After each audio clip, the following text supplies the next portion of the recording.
Bueno, Corillo, ya estamos aquí en lo que es el Gamescom Día 2. Esto es lo que va a estar disponible en el día de hoy.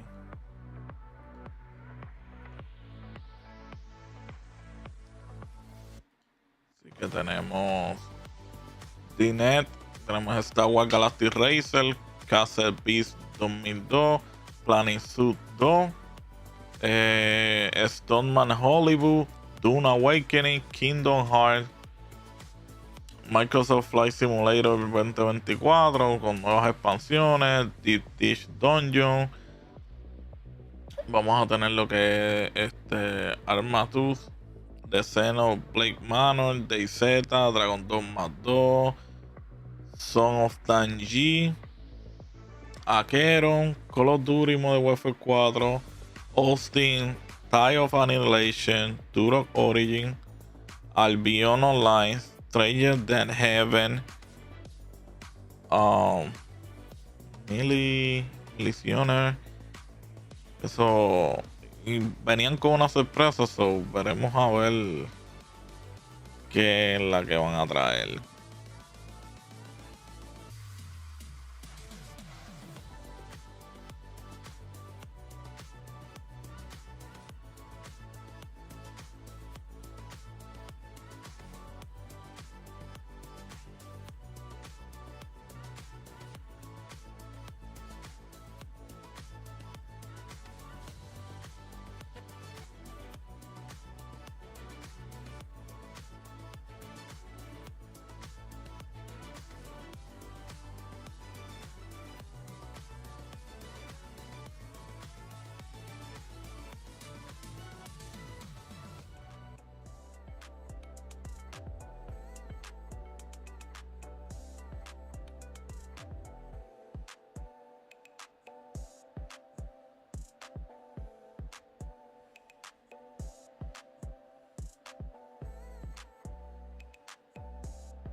Bien, comenzamos ya con el primero.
We are back for day 2 of the Xbox at Gamescom broadcast. I'm Charlie, that's Henry, and we had a jam-packed show yesterday, and we've got even more in store for you today.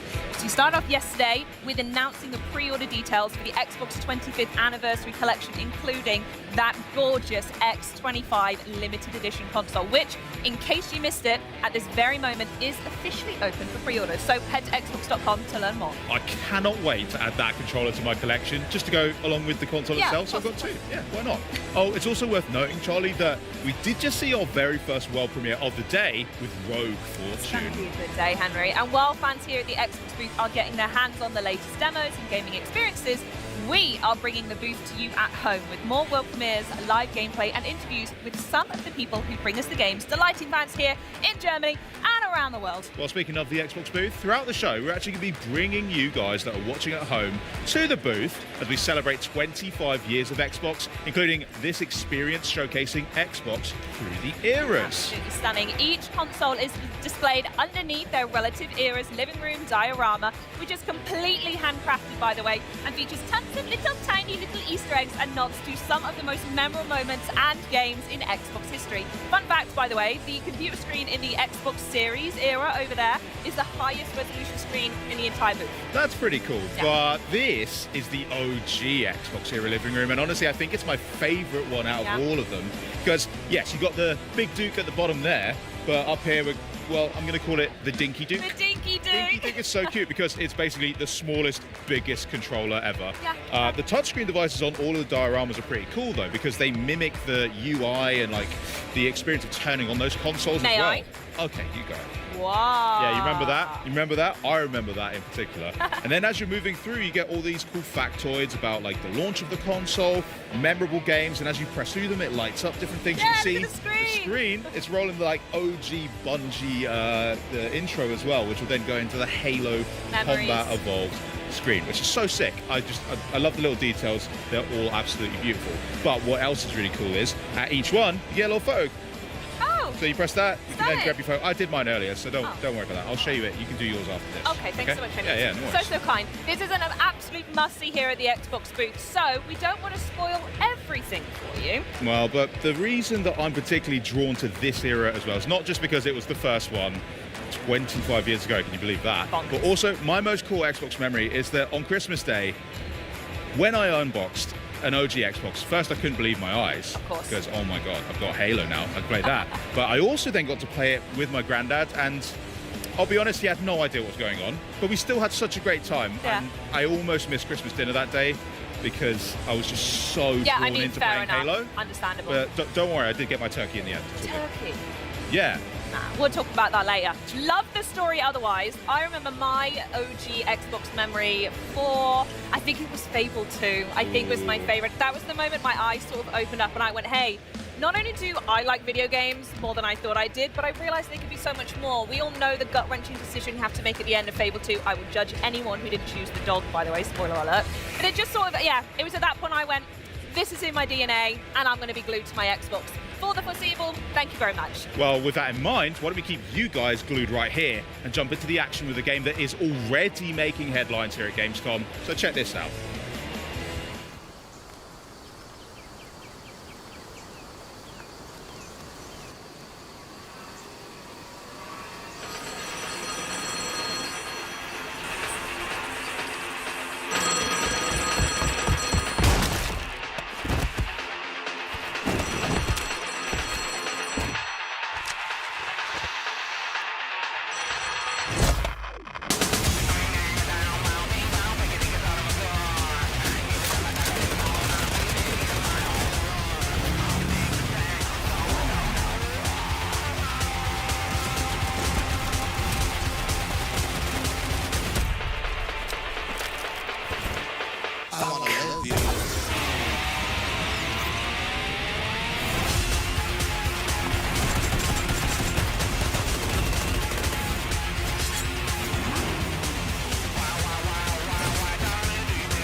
A 1990s-inspired Cascadian world infused with atmospheric dread and eerie, clandestine cult narratives. Here to unpack that doozy of a sentence and the game that goes with it is the creative director of PUBG's DeadNet, Dave Kurt. How are you, Dave? Welcome. Hi, Bex. Hi, Benny. Thank you so much for having me. I'm doing awesome. Thank you for coming to see us. Now, how's your Gamescom been so far? Tell us about it. Seeing the response from the fans and going to the booth and seeing the characters we created kind of come to life with cosplayers has been a dream come true. Amazing. You're coming off the back of an amazing trailer opening night live. How's the reaction been for the team? The team's losing their mind. We're obviously, there's the time difference, and I'm in Slack watching all the heart emojis, and we're all just incredibly stoked. Amazing. Love to hear that. I'm not surprised, because that trailer was absolutely incredible. I've got to ask a few things about it. First of all, the blade hands. Like, what in the world are those? What a play? Can you kind of break it down for us? Well, the blade hands specifically touch on our concept of trading flesh for power. In this video, Floyd, the guy with the sunglasses, has decided to put his hands into that haunted pinball machine, get him chopped off, replaced with machete blades. Now he can no longer shoot guns or legally drive, but he can cut your ass to ribbons if he gets close. Hey, you can't legally, but can you still hop in a car with those blade hands and just fly around? How are you going to drive? Yeah, he can get in the back seat, he can get in the front seat, but he has to put his seatbelt on or he will be ejected if there's a sudden impact. Very good. Safety first, of course. That's the Even number one with rule. the gun blades, yeah. Yes. Very good. Now, can you break down a little bit about the gameplay, maybe the player journey on DeadNet and through the world that we're entering? Yeah, it's kind of a 1990s nightmare multi-match journey where we challenge the player to take an avatar from zero to hero.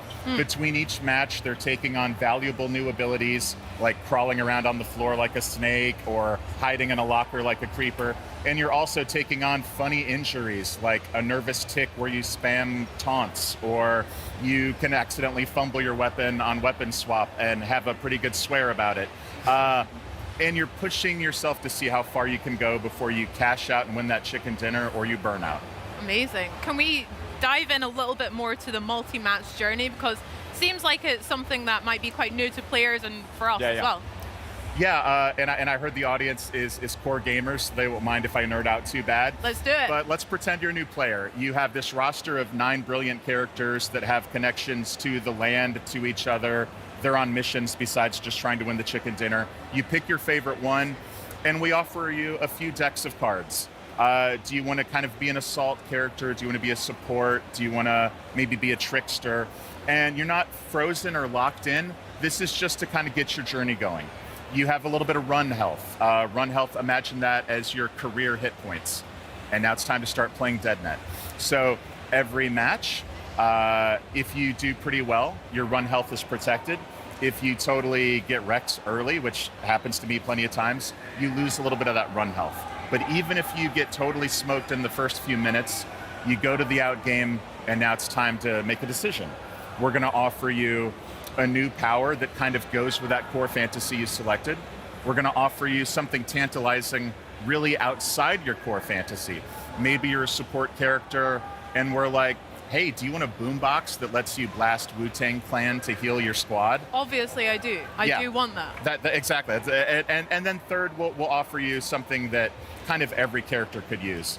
And as you get deeper and deeper into your run, we're going to start packaging the good stuff with injuries. So now it's like, oh, do you want an akimbo ROM's ability? But it's going to come with you sneeze in the smoke, or it hurts to swim. And so as you're playing and pushing, you're mitigating. I'm building, I think, my dream player build, but also I'm getting these wacky injuries that come up and can cause hilarious whoopsie-daisies. One of my favorite injuries is called Hollywood Stuntman. Yeah. When you slide or dive, occasionally, small chance for an explosion behind you, which will hurt you and your squad. So you feel cool, but you might bust your buddies. So many things that can happen. But you've actually brought to Gamescom and this video, an exclusive video that will give us a bit of an insight into the world of DeadNet as well. So let's take a look at that. Fresh meat, huh? Cool. I'm Floyd. Guess that makes me your tour guide to this lovely little patch of hell they call Cascadia. Don't bother telling me your name. I got attachment issues. Mom says I love too hard. Anyway, watch where you step out here. Make too much noise and we'll be up to our assholes and weirdos. Oh, fuck.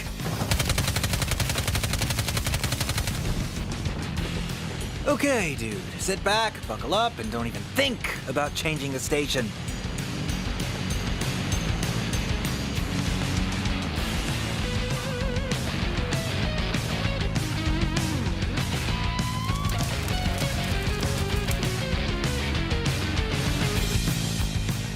Jesus. Cryptid Cove's seen better days. Oh well. Still plenty of fun to be had in the silly hole. At least that's what Uncle Tickles used to say. Game's simple. Dog eat dog. That's DeadNet. These guys are fucking psychos, but can't fault the name. The Cult of the Blind Mother. Home to some real bad hombres with crazy fucking beliefs. Like, I heard they think Biggie killed Tupac. Oh, shit. Wait, did Biggie kill Tupac?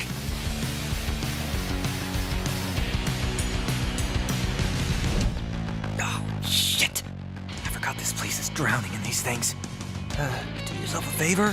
Forget you ever saw it. And if you ever see one outside, then...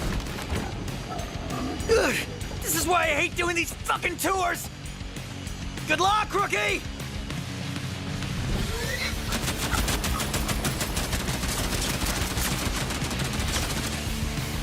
Keep moving, dude. We're almost to the falls.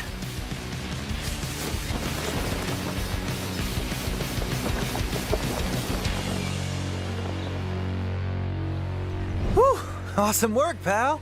I thought we lost you there for a second. Almost forgot. Before we go, one more thing.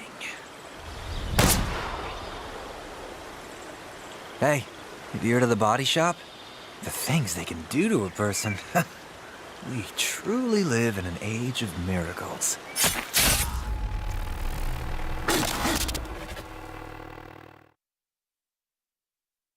Well, clearly the game has a very distinct vibe, and it looks sick as heck, Dave. I love it. I'm obsessed with every little detail. Can you talk to us a little bit about the inspiration for the world of DeadNet and what you're trying to invoke from players and their feelings? Well, I kind of think the age of making something that everyone kind of likes is over. I think it's time to make games that are evocative and are love-hate. I think the fans will forgive anything but being bored. So we wanted to take a big swing with a mid-90s Pacific Northwest setting, but not just cheaply recreating the 90s, but to take the films and movies I grew up with, Twin Peaks, X-Files, Silence of the Lambs, put it through a meat grinder, add body horror, David Cronenberg stuff, and arrive at something that is distinctly DeadNet. Heck yeah, that's so sick. Yeah, it looks amazing. Like every time I see these videos, I just want to keep playing and playing. But there's a few things you pick up as well, like the opening of the window. Like the environment that you're playing in makes a lot of tactical differences to your gameplay. Could you expand a little bit on that for us? Yeah, I mean, it's obviously with Nanite and Lumen, the world is dense and detailed and beautiful, but players care about playing games. So a good example I use is in PUBG. If you see a window, you can shoot it or you can kind of smash through it, and that's great. In our game, we have something we call action agencies. So when you encounter a window, for example, you can slowly and silently open the window. No one will hear you, but you're exposed. You can quickly slam it open, but oh, now you've made a little bit of noise, maybe you've given away your position. You can shoot it open or crash through it, but now you're going to leave a pool of glass wherever that happened. And if anyone steps on it, it's going to make a loud noise and tip people off. Or you can turn up the music, maybe turn on a jukebox or put on your boombox, and now they can't hear the broken glass.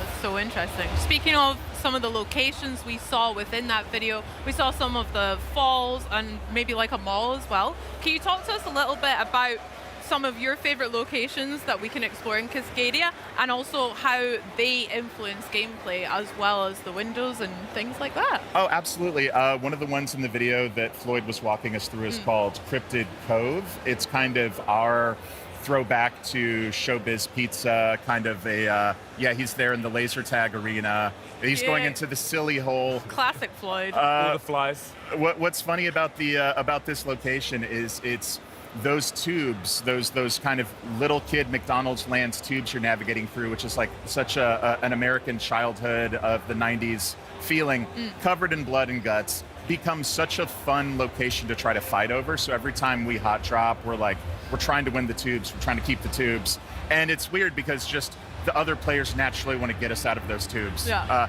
There's the Cult of the Blind Mother, very spooky, dark, Silence of the Lambs coded location where under the building, tons of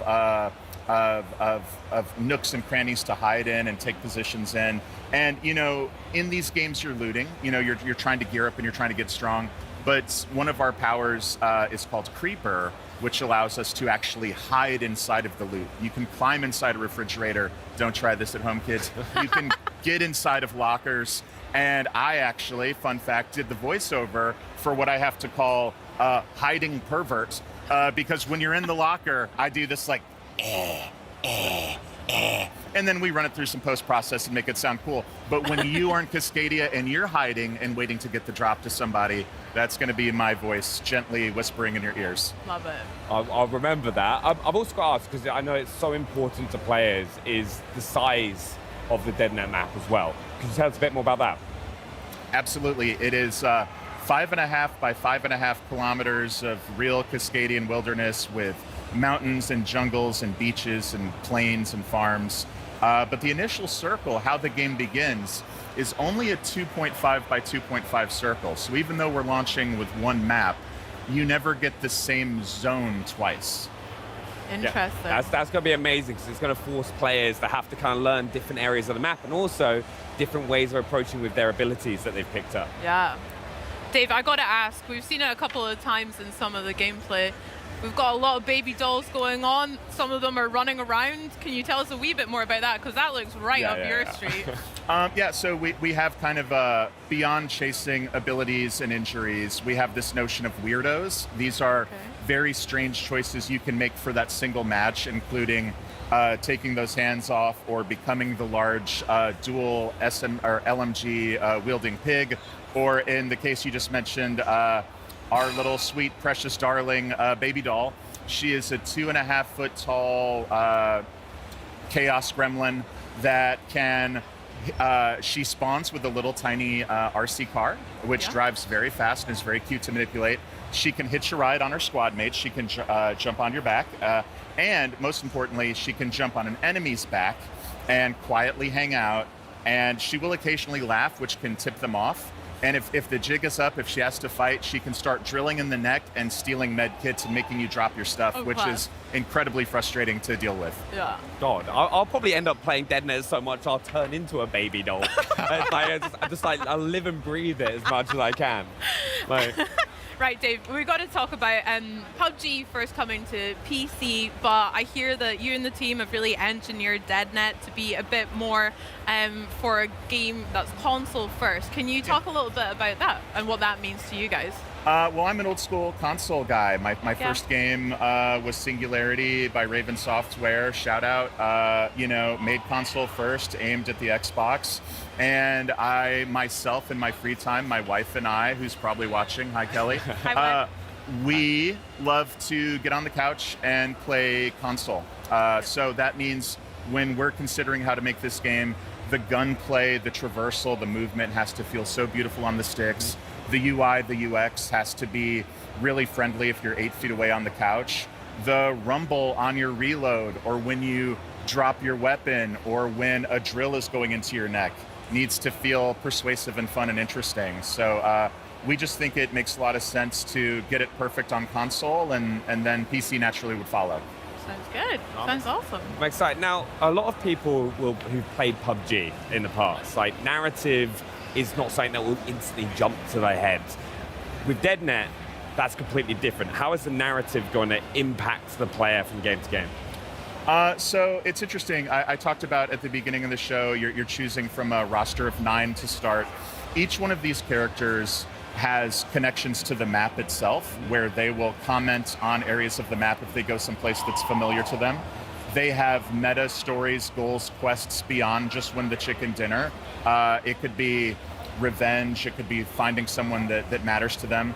And they have allies and rivals on the battlefield, which is expressed. If you ping someone that's an enemy, you're going to comment on it. If you revive an ally, you're going to have this little special VO.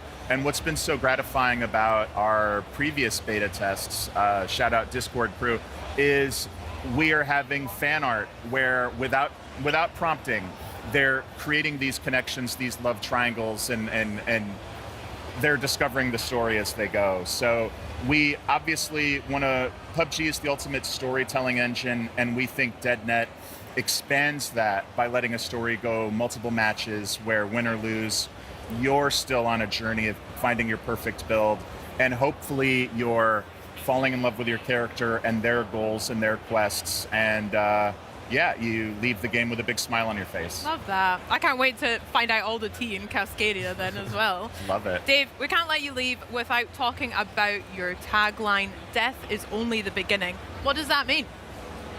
Well, it means in every game I've ever played, I always want a hot drop, and I always get my shit rocked, and I'm always so sad. And it's, you get two, like, come on, boys, one more game. And then that second loss in a row, you're like, well, actually, I got work tomorrow. In Deadnet, death is the beginning. You can get rocked. You can be an early out. But then in that out game where we give you the pick 3, oh my God, my build came in. Finally, a Kimbo showed up. Guys, let's get one more game. Yeah. So it's okay if you lose, because in these games, one guy wins, 99 loses. In our game, your real goal is making your perfect version of a killer, whether that's a guy with a car door riot shield playing a boombox to get his team hyped up, or a guy with blade hands that crawls around like a lunatic on his stomach like a little snake.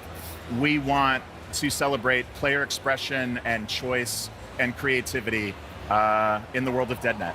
I just know that one more game is going to cause me some serious problems. So I'm going to be like, oh, we got to just get this build now. We got to do it. You mentioned betas, right? Just a second ago. Yeah. Can you let people know how they can get involved themselves? Yeah, we made the website super easy. It is DeadNet, D-E-D, which stands for Dog Eat Dog. Nice. Go to DeadNet, sign up for the beta, get your asses to Cascadia, and I will see you out there in the slaughterhouse. We'll see you there too. Go do it right now. But I'm looking forward to DeadNet. It's going to be so much fun. It's been, honestly, one of my favorites from Gamescom so far as well. But thank you for coming by. Enjoy the rest of Gamescom. And yeah, thank you so much for sharing it with us. Thank you so much. It was a privilege and an honor. Have a great show, guys. Thank you. Got to get that 90s playlist from you as well at some point. Look for it on Spotify. Nice. Now, coming up for you guys, we are jumping into the driver's seat of a Hollywood stunt car as we traverse the world's deadliest petting zoo with a prehistoric twist and all the beasts that you can shake sticks at. But first, shifting gears to a jet engine with a saddle, it's time to go under the hood with Star Wars Galactic Racers.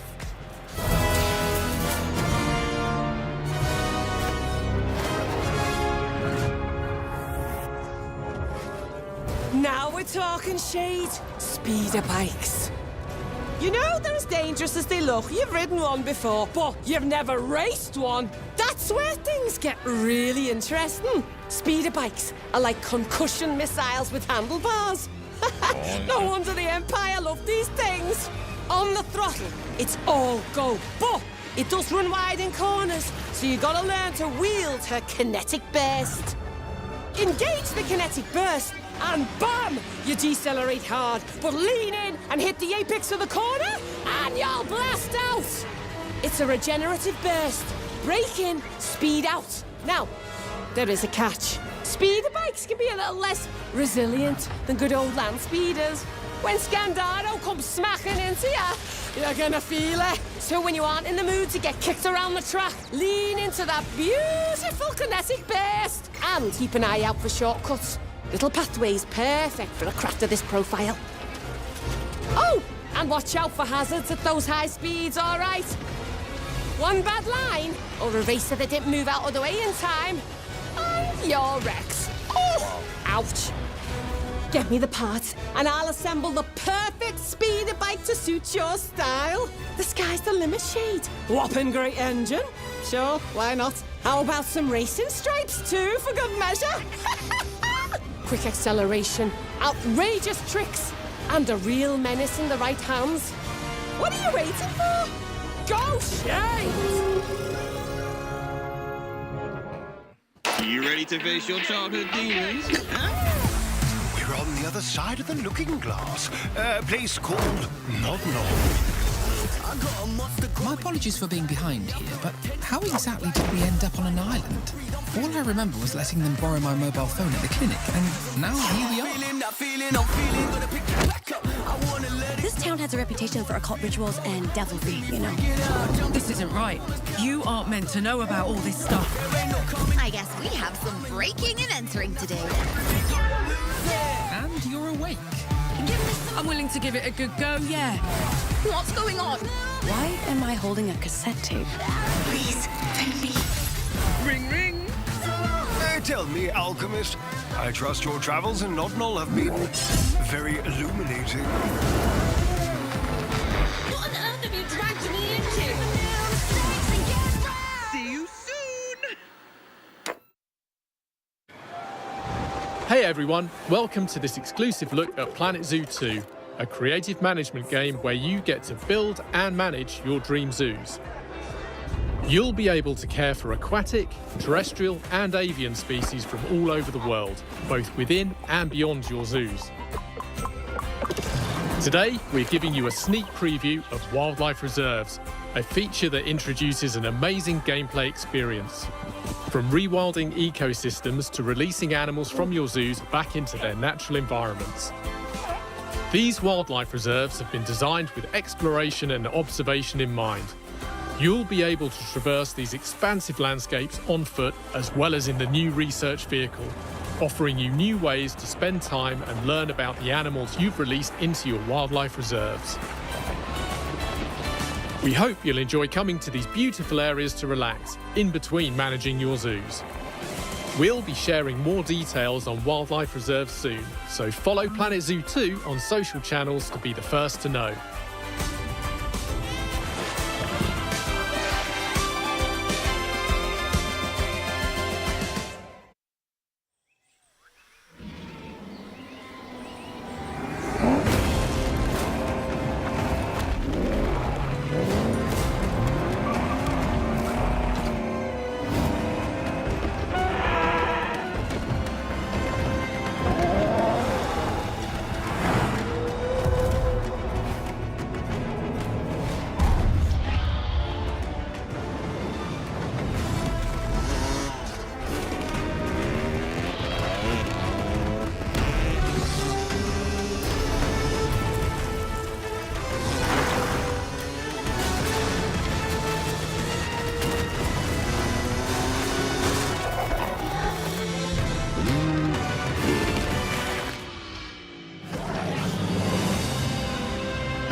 Now, last year we brought you the latest PC gaming on the go with the new ROG Xbox Ally, so yeah, it's only fitting that this year we're going to bring you the next generation of Xbox handhelds. And here to tell us all about the exciting new ROG Xbox Ally X20 launching later this year, please welcome General Manager of Xbox Devices Dave Kearney and Asus Director of Product for Gaming, Gabe Meng. Welcome, guys. Welcome to Gamescom. Thank you. It's exciting. Thank you so much. Yeah, it's good to see you again, Gabe. Obviously, last year we had a lot of fun talking Xbox Ally, but we got something a bit different now to talk about this year, and it's sitting right between us, which is very cool. But before we get to the new device, it won't be too long since it'll have been a whole year since the Xbox Ally range of devices were released. So why don't you talk to us a little bit about how that's been received, guys?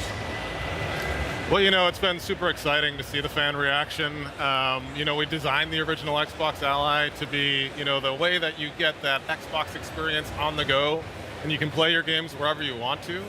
And it's been so fun to see people around the world doing exactly that, playing Xbox in all kinds of interesting locations, unexpected locations. Yeah, I won't tell you where I play mine. We've been working together since the original product launch to just keep cranking away at making it better. At this point now, we have over 2,000 games that have been optimized for handheld gaming. Nice. We've been expanding the number of titles that can take advantage of default game profiles, which automatically sets up the Xbox Ally products to be able to operate with the optimal frame rate and power settings. We've also been expanding advanced shader delivery, so that allows you to download your game shaders at the same time as the game itself. So you're able to just, when you launch that game for the first time, start the game faster, it plays smoothly, just like you would expect it to do.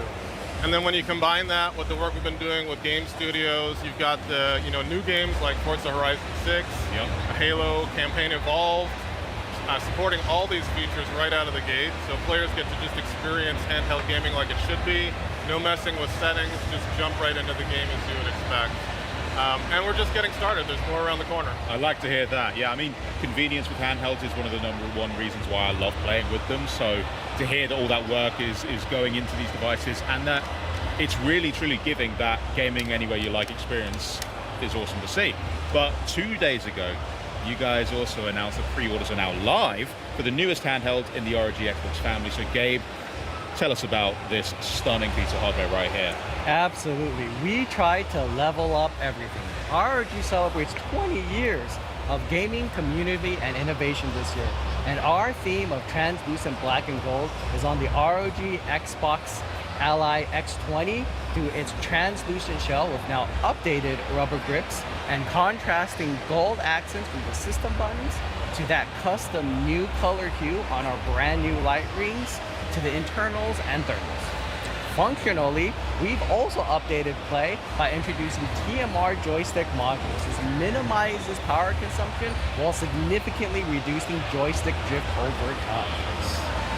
We've also updated our transforming D-pad, a new innovation that allows you to select between 4-way or 8-way play. So you can shift depending on the game you're playing to the input for the best diagonals that you want. That's so cool. So it's a mechanically changing. That's right, and you can switch it on the play. Wow, cool. Okay, what else we got going? Absolutely. But probably most noteworthy and a long time coming is our premium OLED experience. Yes. Yes, I'm so happy to say that the Ally X20 has an ROG Nebula HDR display, the very best of our standard of gaming displays. What this means in practice is a certified VISA Display HDR True Black 1400 that starts with less than 1 nit of black to all the way of radiant highlights at 1400 nits. What you're seeing is a cinematic of our ROG Saga universe game cinematic animation play, not actual gameplay, against our current Ally X20 and our Ally X. And it's definitely like a significant, even though it wasn't gameplay, it's still something you're really going to notice in terms of the depth of color, the richness of it as well. So, I mean, huge upgrade right there. Absolutely. You're going to see some of the deepest blacks against those radiant highlights. That's what true HDR is. Nice. And as a gaming certified panel, that means you're going to get variable refresh rate. So we're so happy to say that this panel has AMD FreeSync Premium Pro. That means starting at 30 instead of 48 Hertz and going all the way to 120 Hertz, you get adaptive sync and it's with HDR. And best of all, it comes as a 7.4-inch panel that we fit into our portable ergonomic space by slimming the bezels on top. Players can also expect a suite of ROG software features intended for this OLED experience at launch. That's pretty, you know what, good job. I mean, the X was great. That's a really impressive amount of things you've managed to pack into it. I mean, larger screen, brighter colors, deeper blacks, and also I'm a sucker for translucent hardware, so you got me on board with that straight away. Obviously, like you were saying, the Ally family has been undergoing numerous software updates, firmware updates that have improved the experience for players who already own an Xbox Ally or an Xbox Ally X. Can we expect that same level of updates to land with the X20 as well? For sure. I mean, one of the things that I love about the gaming community is just the passion. And there is no shortage of feedback that we get from all the fans out there. It really gives us inspiration, and we've made it our mission across Xbox and ROG to continue to level up the experience. Some of the examples of additional things that we've been doing is we've improved the library experience, so now players can actually pin their own games and pin their own apps, so they can just easily jump into the experiences that they love. We've also been rolling out a new feature called, and I'm referring to Super Wideband Stereo Voice support for Bluetooth LE audio. It's a lot of words, sorry I had to refer to my card here, but essentially what it means is that if you have a Bluetooth audio headset with a microphone and a game wants to go ahead and jump into using the microphone so you can play competitively or online, it just goes ahead and doesn't convert it to mono. It stays stereo, it stays surround sound like you'd want it to with Bluetooth, which is magical, and it's exactly gaming as it should be. That's really cool. Yeah, super nice. awesome. We've improved the docking experience as well, so that if you're going to plug into a TV or a monitor or even one of the augmented reality ROG X-Real headsets, it just works smoothly. We've also been rolling out automatic super resolution for Insider Preview, and that is going to help make the game sharper and smoother, especially on larger TVs. So overall, the X20 is going to benefit from all these features, just like the original Xbox Allies did on day one. So yeah, day one, you get everything that they've worked already incredibly hard on, and it just means that you're getting a fully feature-equipped device that's also going to continue getting better as more of these updates roll out too. Totally. So all of that is just fantastic news. Guys, thank you so much for sharing all of that about the Xbox Ally X20. I'm going to have to go check out that pre-order link, I think, because, I mean, look at it. It just looks great. But for those of you guys that are eager to get your hands on the ROG Xbox Ally X20, pre-orders are live right now for both the standalone handheld, but also a bundle that includes the limited edition ROG X-Real R1 glasses, a matching limited edition kill switch from D-Brand, and also, yeah, we're not done, a limited edition Pelican case for your handheld and accessories. So why don't you head to the website in the graphics just down below for more information and secure yours today. But next up, I got a chance to catch up with the best gaming community in the world as they celebrate 25 years of Xbox. Because the Xbox FanFest World Tour was in full swing here in Cologne. And yeah, we were there to get in on all the action. So check this out. FanFest at Cologne is just so special. I want to know from you, what really makes a FanFest? The energy of the fans is really what is just a highlight for me every year, getting to spend time with them. Absolutely. Connecting with people. It gives such deep purpose to what we do, the work we do, the games we make, and why gaming is such a unique social form of entertainment that connects us and lifts us all up, and the fans are the center of that.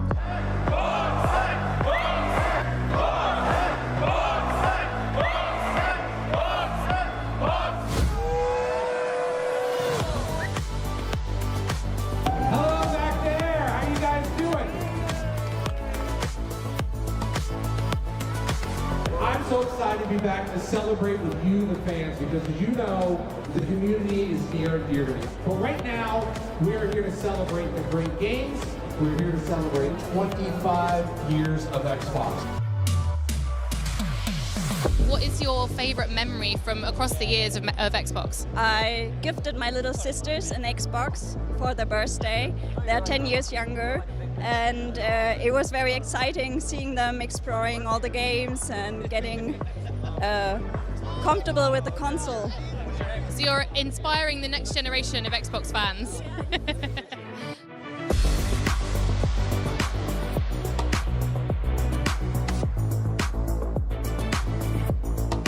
Really excited. It's really a nice location, and the activities here are really cool. I won an Xbox controller, so that's a big plus.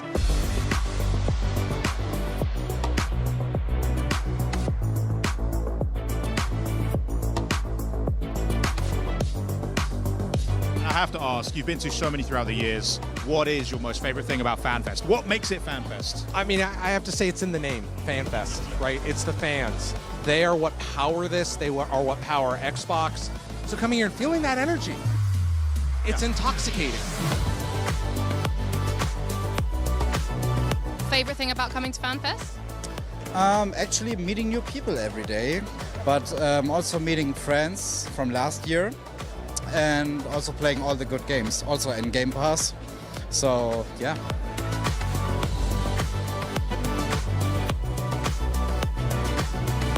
Tonight's really special because you're here with us celebrating, so I want to just give a big round of applause and say thank you to this Xbox community.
The world is shattered. Is all really lost?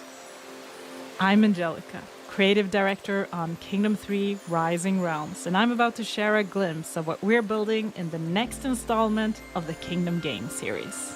Kingdom is an atmospheric, side-scrolling, micro-strategy and tower defense game where you play as the monarch, wielder of the crown of creation, giving you the ability to rule. Guided only by the light of your torch, you find yourself in a dark forest. Alone, you take your first step to building your kingdom and your legacy. Ancient monuments tower against the sky as if our ancestors are still casting their stony gaze over the landscape. This looks like a pretty good spot for an outpost. A key part in managing your kingdom is to build and recruit. So let's get some citizens and assign them jobs. Hammers will create workers to help us construct new buildings, like a palisade. And bows will get us archers, ready to hunt and defend the kingdom. It may seem kind of small at first, but we'll find more people to join our cause as we explore the lands. In Kingdom 3, we want to create a vibrant world that speaks of ancient legends and introduce you to some new faces, hopefully friendly ones. Like this elite character here. She's the Bowmaster, a skilled archer who will not only bring her own firepower, but also strengthen the other archers in the kingdom. Elites are new units. They're one of a kind and they'll all bring powerful and unique abilities, and strategic choices for upgrades. Sometimes for offense, sometimes for defense, or even for a boost on the economy side of things. And that's good, because you'll need all the support you can get. As the last rays of light sink into the sea, you'll hear howls coming from the forest. The greed, they are coming for you. Finding shelter behind the walls is a clever move. Thanks to some well-placed defenses, it looks like we'll survive the night, but something tells me the greed will be back. When dawn finally arrives, we can breathe again. This is a great time to head out and discover more of our surroundings. Maybe we can find out where the greed came from. In this world, you'll encounter plenty of mysteries, powerful artifacts, and mythological beings. This demo only shows a fraction of what we planned. Interesting. I can't seem to interact with this one just yet. Don't let the beauty of this world fool you. Everything you see is at risk. We've already encountered the nightly creatures, but it's not just them. No, it's the whole land. It's like the greed has turned nature itself against us. Corrupted goo spreading and cursing the very ground we want to build our kingdom upon. Its spores and vines knock the coins out of our bag and threaten the very crown that sits upon our head. This is a new threat, and there's a new force within the greed, making them more powerful than ever.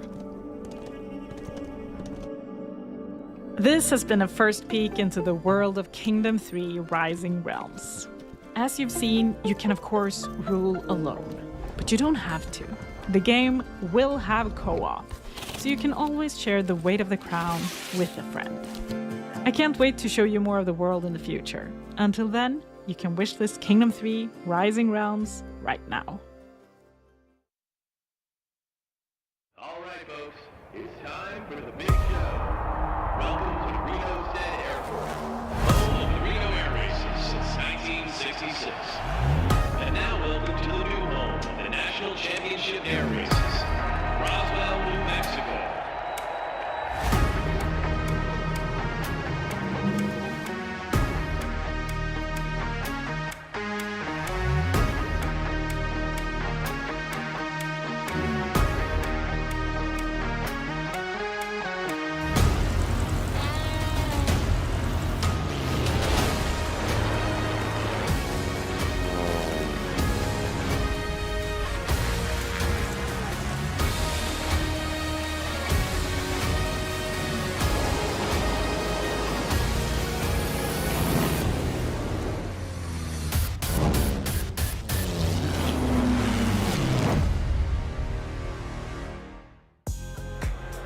If we came to Gamescom and didn't talk about Microsoft Flight Simulator, would it even be Gamescom? No.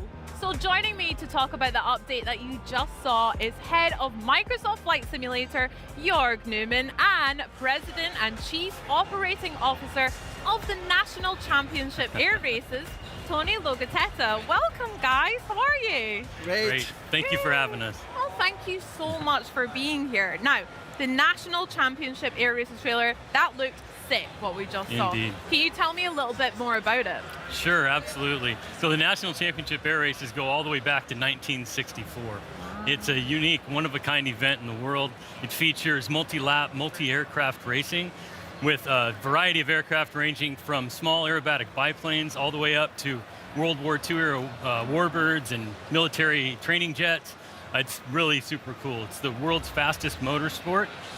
Planes get over speeds of 500 miles an hour racing wingtip to wingtip. That's up pretty against fast. each other. Oh yeah. Not too many things that go that fast. Not with humans inside them anyway, right? You get some rocket cars and military jets and some commercial airliners, but yeah, it's pretty incredible. I took the ICE train from Frankfurt yesterday, and it only goes about half as fast as these ones do. Got to catch up. That's incredible. Amazing variety of planes and amazing speeds as well. But tell me, how close to the ground do they actually fly? Because they look pretty close there. Yeah, they get very close. So, really? Yes, it's 50 to 350 feet now. So 15 meters above the ground where a lot of them are flying. Yeah, it's That's pretty scary. Oh yeah, it's incredibly challenging, and it really takes the best pilots in the world to participate in the event. Yeah. Yeah. Wow, that's incredible. Now, would you like this? So we connected York and his team with a bunch of our most experienced pilots. Yeah. And it's been so cool to watch them work and just work so hard at making this truly authentic and realistic, like bringing what's real into the flight simulator. So now we've got the old Reno racetrack, plus we have the new Roswell track. So really excited for flight sim fans to see it. I love the design of the Roswell track. That looked really cool. It's awesome. And you've spoken about some of the pilots working with the team at Flight Simulator. York, how have you made the team, you and the team made such an experience feel really authentic and realistic in flight sim for like the likes of me, who maybe isn't the best pilot just yet anyway? Yeah, I mean, we couldn't obviously do it without the help of Tony and his team. So we worked with them for like 6 years now. Cool. And in Flight Sim 2020, we actually had the Reno Air Race. It's a classic race. And it was fun, it was exciting, it has a lot of fans, but for Flight Sim 2024, we wanted to take this a lot further, make it more realistic. And a lot of the realism comes out of the planes. So in Flight Sim 2020, you could just go full throttle forward and you could fly the race. It's no longer so. Now you actually have to manage the plane. You have to watch your manifold air pressure. You have to watch the engine temperature. And it's a more challenging thing, but it's much deeper and it's a lot more fun. And on top of that, we added another race class, the short takeoff and landing race class. You saw it in the trailer. They're like super close to the ground. It's like a 1-to-1 versus race. Also super fun. Wow, it sounds really good and really fun. I'd love to have a go, and we actually have experiences here at Gamescom, right, on the Xbox booth? Yes. Like, so it's right over there. Like, it's the first time anybody outside the team can play the National Championship Air Races. We have a leaderboard. The leaderboard is a daily leaderboard. Whoever yesterday I was on it for like a brief moment. Oh, well done you. Yeah, well, but no, so whoever gets the top prize gets a really cool remote control P-51. We brought 7 of those planes. They're the fastest ones in the race, 500 miles an hour. Wow. And we'll see who wins. Okay, well maybe I'll have to have a go and try and win that prize for myself afterwards. Tony, thank you so much for joining us to tell us about the National Air Race Championships and what we can look forward to in Flight Sim with that. Can you let me know when that's coming out now? Yeah, so the real live event is coming up in 3 weeks. It's September 16th to 20th in Roswell, New Mexico. Not long at all. How exciting. And we're going to start flighting it in Flight Sim, and it's releasing October 13th. Yep. Awesome. So get ready. Get ready. You better get ready. Now, Jorg, as usual, I know that's not all. Have you got something else to share with us today? Just a little. Just a little. Let's take a look. Yeah, so I'm from Germany, as you probably know, right? So let's watch the trailer first.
Well, Jorg, that is a very pretty plane, but I'd love to know from you, is there anything about that that's special or any extra context I should know? Yeah, so as you know, I'm from Germany, here in Cologne. I love to come here and announce German planes. It's one of my favorite things in the world.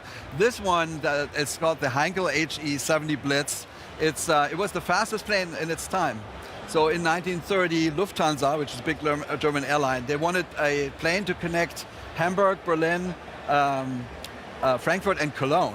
Wow. And so this was the fastest plane of the time. It broke 8 of the world's speed records and has a special design. I don't know if you saw it, it was very innovative. So it had a retractable undercarriage. It was the first time that any airliner did that. It had the retractable air coolant for the engine, and that made it the fastest plane. It flew like 200 miles an hour back then, which was shocking. They only made 324. And none of them survived. The last one was scrapped, unfortunately, in 1954. So when we decided to bring this back, we had to find all the people who know anything about it. Museums, aviation enthusiasts, and they helped us a ton. And it took many years to do this, and I think the end result is fantastic, and everybody's super happy, and I can't wait for everybody to play it. It launches today, as a matter of fact, right now. That's a little celebration. Oh my gosh, well, I can't wait to check out as well. Great context with the history and something a bit personal for you as well. That was lovely, Jorg. I really love the way you and a lot of the team are working to preserve such iconic historic aircrafts like the Blitz. And the other thing I love about Microsoft Flight Simulator is your dedication to bringing our planet to life throughout the digital representation of Earth. Yeah, we call it the digital twin, and honestly at Microsoft we're so lucky. I feel so lucky. We have organizations like Bing Places, used to be Bing Maps, Planetary Science, and we have partners like Maxar Imaging, Vexel. We now have 500 cities, photogrammetry that's like 3 to 10 centimeter resolution, so crazy good. And typically when we come to Gamescom, we're really thoughtful, like what should we show? In the last years, we always brought Germany, it was obviously a focus, Switzerland, Austria, and this year we thought, why not go above the Alps? You know, it's summer, it's warm, Italy is beautiful. So here it is, City Update 16, Italy.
I mean, I'm definitely excited to be back at Gamescom, but boy, do I want to go to Italy right about now. How about it, Jorg? You coming with me? I'm ready. Let's go. Let's go to the beach.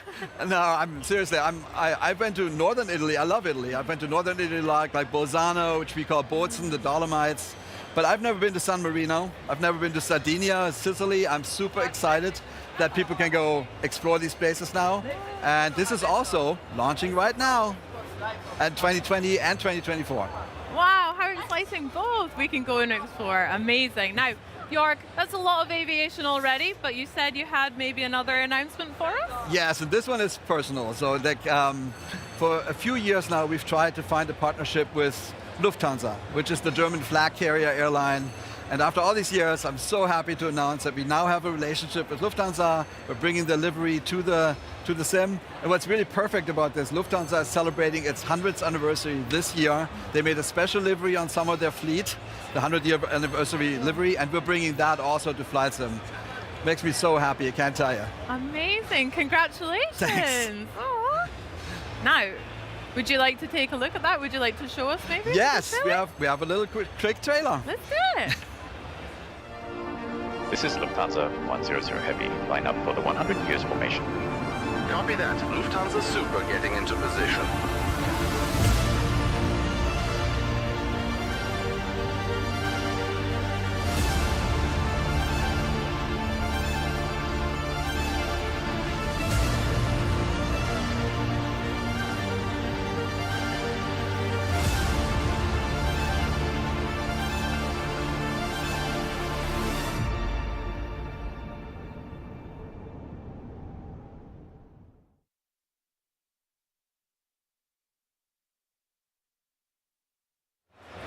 Jorg, that looks absolutely gorgeous. I love the livery. I can't wait to fly them as well. And congratulations again for that partnership. I love that. That's personal for you and to the team. It's a match made in heaven.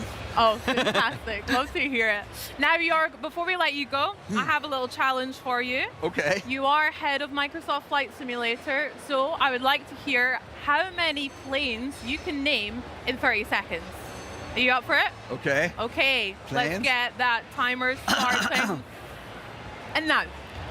All right, Cessna 170, 172, 175, 180, 182, 185, 190, 195, 206, 207, Boeing 707, Boeing 717, 27, 37, 47, 57, 67, 77, 87, Airbus 220, 220, 319, 320, 321, 330, 340, 350, 380, and then X1, 2, 3, 4, 5, 6, 7, 8, 9, 10, 11, 12, 13, 14, 15, 16, 17, 18, 19, 20. Enough. Well done, Jorg. X-planes. I'm going to say that was like at least 1 million planes. So well done. I don't know. I want to count. Okay, we'll review it in post. Jorg, it's always a pleasure. Thank you so much for bringing so much for us to enjoy and joining us into this excursion into the world of aviation. Thank you so much. It's great to see you. Great to see you. Have a great Gamescom. But for you guys here, these 4 days in August, Cologne is the epicenter of gaming with all the latest news and titles, including these next 4 games set to make their debut on an Xbox, PC, or a handheld near you, and some could be dropping a little sooner than you think. There are treasures here that could change your life. The ones who have gone inside have been pretty silent for the years, but you are different. Aren't you? So, eat as well as you can. After all, you never know which meal will be your last.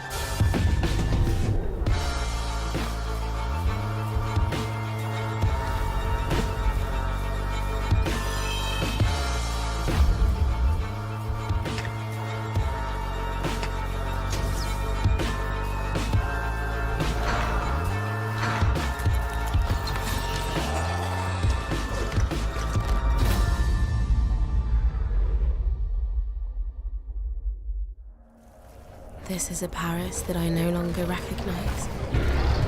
Every darkened corner is a tombstone, a reminder.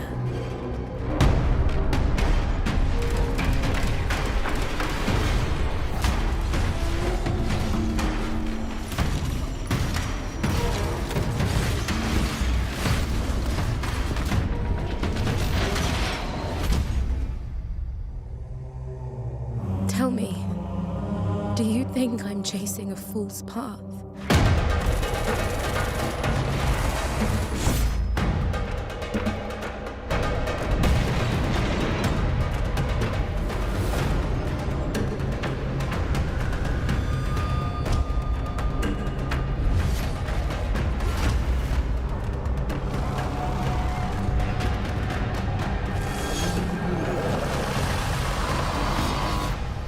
Armitage.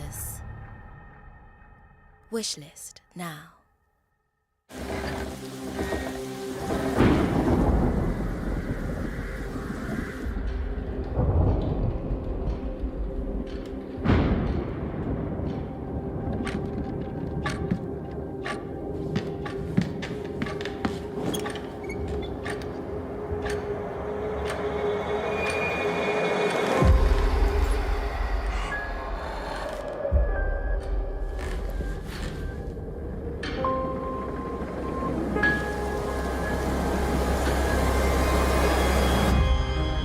once again welcome you to Blake Manor.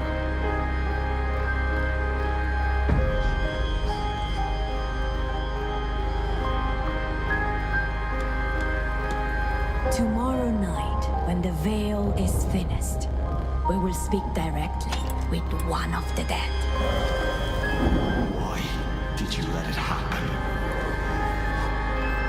Well then, Mr. World, welcome to the Grand Seance.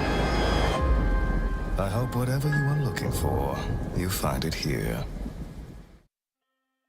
Hey survivors, the heart of Daisy Badlands is Nasdara, a 267 kilometers squared arid borderland, layered with proud regional history, geopolitical intrigue, and countless stories waiting to be told. Most importantly, your story. But instead of being just survivors stranded on the coast, we now expect you to become nomads, mercenaries, and locals who know the lay of the land. In short, you are expected to be more experienced, hardened, and shrewd. However, our motto, "This is your story," is still very much in effect. That means we still expect you to approach it in your own way and pace. You will lead your own story, by dying a lot. At first, this might happen because of prolonged exposure to the sun or extreme dehydration, since standing water is scarce in Nasdara. But you know what you are doing. You will search for regional clothing with low insulation, keep yourself in the shade, and maybe even team up with another player to restore a broken down well so you can share the water. And then they can betray you. Let's say you have the basics of survival figured out. You found some decent gear, interesting food and drinks to keep you going, a friendly companion to travel with, and motorcycles that can take you farther than you've ever gone before. Anyhow, at this point you will want to upgrade to better gear and find stronger protection. You'll have multiple points of interest to choose from, like these examples.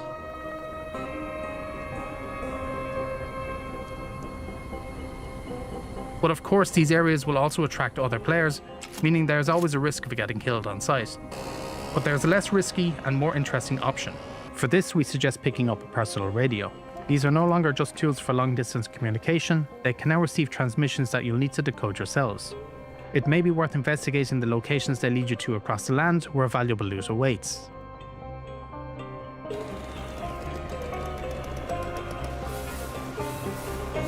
We won't leave you high and dry, as you'll find resources to help you decode the messages.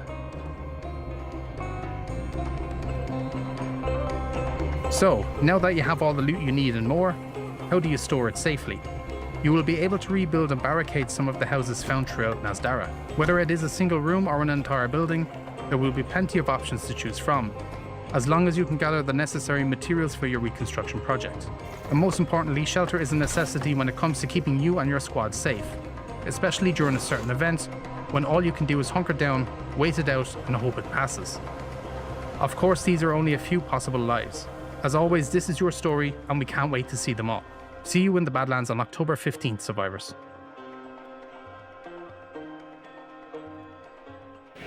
November 15th, 2001. A new console, a green logo. It was called the Xbox. And it's now been 25 years, so hey, let's celebrate. And there's no better way than with new accessories and a lot of green. And I'm here with Scott Weber, Senior Hardware PM Lead Design for Xbox. And Scott, tell us a little bit about all this amazing collection. Yeah, we've got a lot of really cool stuff here. So we worked with all of our hardware partners at Design for Xbox to put a collection of products together inspired by 25 years of Xbox. Translucent green, we've gone from audio, keyboard, and mouse, all the way down to a blind box mobile controller there from Backbone with 3 colorways inspired by the original consoles. And the you'll see the little halo in there, maybe a blue for the Japan exclusive. Very cool. That's right, they're so sick. And like you said, you've got a good spread for all kinds of gaming experiences. I mean, players love using a black Razer mouse. That's a pretty classic. Sure. But I see we've gone for a splash of green here. So green is the new black. Tell us a bit about the Basilisk. Absolutely. I mean, the highest quality stuff you can get, amazing polling rate, everything you'd expect from Razer. 75% size keyboard is also really cool, very popular right now. People are liking a little bit more tight and compact for their gaming setup, so super excited about these. These are super sick. And you've even got, I think, your own Xbox key on it as well if you wanted to swap it out. That's right. Yeah, you can pop that, and the game bar comes right up. It's a really nice feature. So when you're gaming, that's specifically bound to that, and you can, have all your socials right there, chat with all your friends, whatever else you need to do, manage your captures. Hell yeah! I do a lot of capture. I'm not saying the gameplay's good, but I'm capturing at least. Perfect. Yeah. We've also got some hammerheads as well. Again, in that same kind of translucent green, which is really sick. What's the deal with the hyperspeed hammerheads? These are so cool, right? So for a long time, we'd had requests for earbuds for console, right? And we never had the ability to do these. Now in this translucent green, this is actually something that connects directly to your console. So you still want to use these for on the go, you want to use them on your PC, that's great. But you can connect these directly to your console and get, latency-free 2.4 gigahertz sound.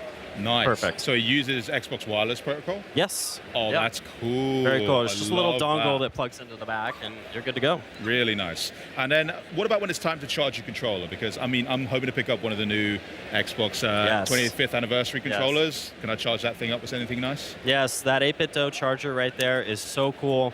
It perfectly matches the design, right? Yeah. So we've worked with them, worked with our team, industrial design team, to make sure that we have sort of a seamless experience that goes all the way through. It's the perfect way to display your very special controller, which we know is already a hot ticket item. So sick. We were speaking to Carl Ledbetter yesterday about the design of the X25 console and how much went into getting the right kind of the green. Yes. Is it the same process for the charging stand as well? Yes, absolutely. We work very closely with Carl's team to ensure that whatever's done from a first-party standpoint, our third parties are able to take advantage of the same thing. So it's a whole process of color matching and back and forth samples being sent, and Carl's always been a wonderful support in that. I love that team collaboration. Yeah. And then in terms of, if I wanted to bundle all these together, maybe to take them home with me right now, is there anything else that's pretty handy for that? PowerWise Sling Bag right here. Not only is this great for just stuffing whatever in, but it's actually a perfect fit for the Ally as well. So Ally is right behind us. That fits in there perfectly. There's room for a controller up here too. So it's just kind of a handy thing. If you were at FanFest last night, you might have walked away with one. So we're excited for everybody to get their hands on this. Well, while you're just packing of that, thank you so much. But we're actually going to head over now to Charlie with the latest on the next installment of the Dragon's Dogma franchise. The Dragon's Dogma community has been eagerly awaiting the newest expansion, Dragon's Dogma 2 Dark Arisen, since it was announced earlier this summer. Well, get ready, because it's time to check out the latest gameplay right from our stage. Joining me now, Dragon's Dogma 2 Dark Arisen producer Yoshiaki Hirabayashi and director Kento Kinoshita, along with interpreter Patrick Shields. Welcome to Gamescom, everyone. Yeah, thank you so much. Thank you so much for joining us. So, what I want to ask first, we're going to dive straight into the demo, and we're going to be focusing on this fallen dragon encounter we see here. So, why was this quest considered the one you wanted to show off, and why is it the best way to showcase what players can experience in this new region? 今回遊んでもらう利害の竜のクエストはなぜデモ版に入れたくて入れたんですか？どのような体験をユーザーに提供したかったんでしょうか？はい、今回ドラゴンズドグマ2ダークアリズンのノルガンの冒険においてプレイヤーが初めて出会う脅威のエネミーなので、それを体験していただきたくてこのシーンに切り出しています。The Fallen Dragon is the first really powerful enemy that you're going to encounter in the new icy region of Norgin, so I just wanted to get straight to the point and let anyone who's trying out this demo discover just how tough it is. Love that. Let's dive right in, and I want to pick up on the setting as we're going into the game as well. So you mentioned this like snow blanketed area as well. So when we see these mountains and this landscape that you've generated, what did the team want to create with this new region, and what impression did you want to make on players for the very first time? I mean, look at that. このように美しく雪に包まれた雪の国ですけど、プレイヤーにどういう印象を与えたくて、どういうコンセプトがあってこのモチーフの地域にしたのでしょうか？はい、本編とは違う新しい体験を皆さんに楽しんでいただきたくて、こういった本編にはなかった雪に包まれた大地で遊んでもらいたいと思って、そこをコンセプトにしました。The concept was really something completely different from the base Dragon's Dogma 2 game. We've never seen such a frozen wasteland in the context of this game, and this icy region I thought would just completely refresh the Dragon's Dogma 2 experience in players' eyes. Absolutely. We're straight into the combat as well. There we go. It's worth mentioning as well that pawns are a really important system to the Dragon's Dogma franchise. So what role do they play as the player explores this new region of Norgin? ポーンはやはりドラゴンズドグマならではの要素なので重要な USP だと思うんですけど、ノルガンではどういう役割を満たすのでしょうか？はい、まず今回この今見えているあの砦に行きます。 So what we're doing right now is someone in the village settlement has asked us to go up to the fort that he just showed on the screen. There's some mysterious events going on, so we're going to go and check that out. ポーンはクエストの目的地に連れて行ってくれますし、戦闘でもプレイヤーのことをたくさんサポートしてくれます。 The pawns are going to support us in a variety of different ways, not just combat support and lending a helping hand with these enemies, but they're actually going to show us the way to the stronghold and guide us on our adventure. Amazing. And they're imbuing your items as well. That's why we're glowing here, yes? 今炎に包まれているのはポーンがその炎属性をキャストしてくれたおかげなんですね。はい。ポーンがプレイヤーに炎のギフトをくれました。 Exactly. They've granted you the gift of fire just in time for the icy enemies. Nice, perfect touch. Love that. Oh, there's also a new feature that's been added, right? A new way to initiate conversation and interactions with pawns. 今回新しく追加されている自分からポーンに指示できる要素があると聞いたんですけど、何なんでしょうか。はい、命令を追加してまして、エクスプロアっていう探索をしなさいという命令だったり、近くに来てハイタッチをしようっていう命令が追加されています。 Yeah, we've added the explore command, which will command your pawns to check out the area and see if they can find anything. And also, for the first time, you can actually suggest to the pawn, let's do a high five. This is something that was previously only organic, but now you can make it happen yourself. Can we make a high five happen? じゃあぜひハイタッチを命令してください。 High five! 今まだ戦ってるんでもうちょっと後でやります。 They're right in the middle of the battle, so maybe I'll leave them to it and give fine. them a moment. You owe me a high five, though, okay? Could you tell us a little bit more about the design philosophy as well behind these? I mean, these really unique combat encounters. We just saw that the environment when you walked through that pillar there landed on someone too. So it's a pretty unique way you can fight through this universe. こういうつららですとか、雪の氷の国ならではのギミックもあると思うんですけど、その辺のデザインのフィロソフィーとコンセプトについて教えてください。そうですね。本編になかったこの地形を使ったりギミックを使った体験を大事にして。戦う以外の戦術としてこういった要素が楽しめるように作っています。このつららに敵を刺したりすることもできます。 Yeah, as you pointed out, things like these spiky ice spikes and icicles.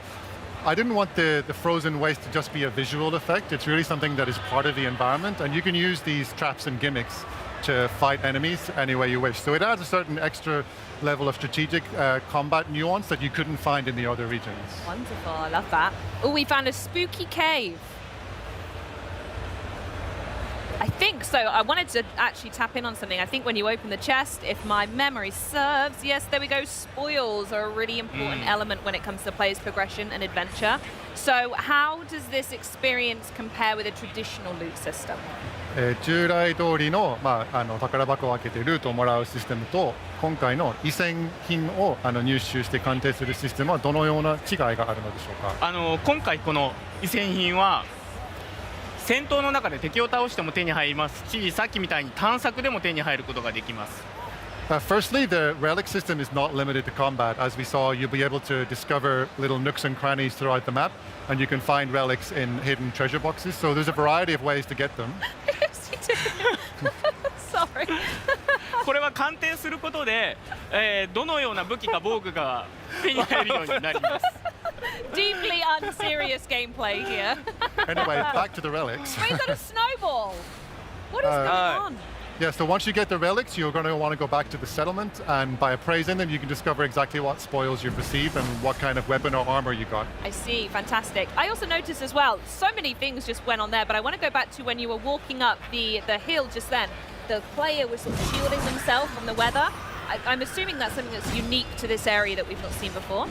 今いろんなことが同時に起こってたと思うんですけど、確かに毛布武器に向けてプレイヤーキャラクターが手を上げて耐えてる演出があったんですけど、その辺のちょっとゲームプレイの要素について、仕様について教えてもらえますか。はい、このフィールドならではの風向きがあるんですね。で、風向きの向いてる方に向かい風の場合は手をもう寒いんで手を当ててちょっと動きが遅くなったりする演出が入っています。逆に追い風になるとプレイヤーは早く動いたり遠くまでジャンプができます。Yeah, this wind system is not just about the fact that it's freezing cold. You actually have to work with or against the wind direction. So at times whenever he's holding his hand up, that means he's walking into the wind and it's going to slow down your progress and make you colder. But if you're going in the opposite direction, actually having the wind at your back can be a benefit and it can make you move faster. He snowboards. He's a menace. Tell him he's a menace. もう意地悪なんですね、遊び方が。いや、紹介ですよ。All I want to do is show you the features. Oh, thank you, thank you. There's crazy, crazy features. Also, am I right in saying that this is kind of a weird place to be encountering ghouls? Is this hinting at something else that's maybe wrong with the area? このような設定にグールっていう敵がいるのはなんかちょっと違和感を感じますけど、それなんかのヒントになってたりするんでしょうか？そうですね。本来このノルガンという土地にはグールのような魔物はいなかったんです。でも村の小集落にいる NPC のドリたちからこの砦で異変が起きてるから調べてくれと言われてここに来ているので、その中で今グールに出会って何か異変が起きているという状況です。Exactly. The reason we've come up to this fort is because the people in the village have told us something strange is going on up here. We've never seen these kind of undead creatures, so we want you to go and investigate. And really, there shouldn't be ghouls up here in the icy waste of Norgan, so we're going to have to find out what the source of this infestation is. Absolutely, and the best way to figure that out is another new feature that you guys have added, which is 6 skill slots you have now, so 2 brand new ones. So why was that addition important for players in this update?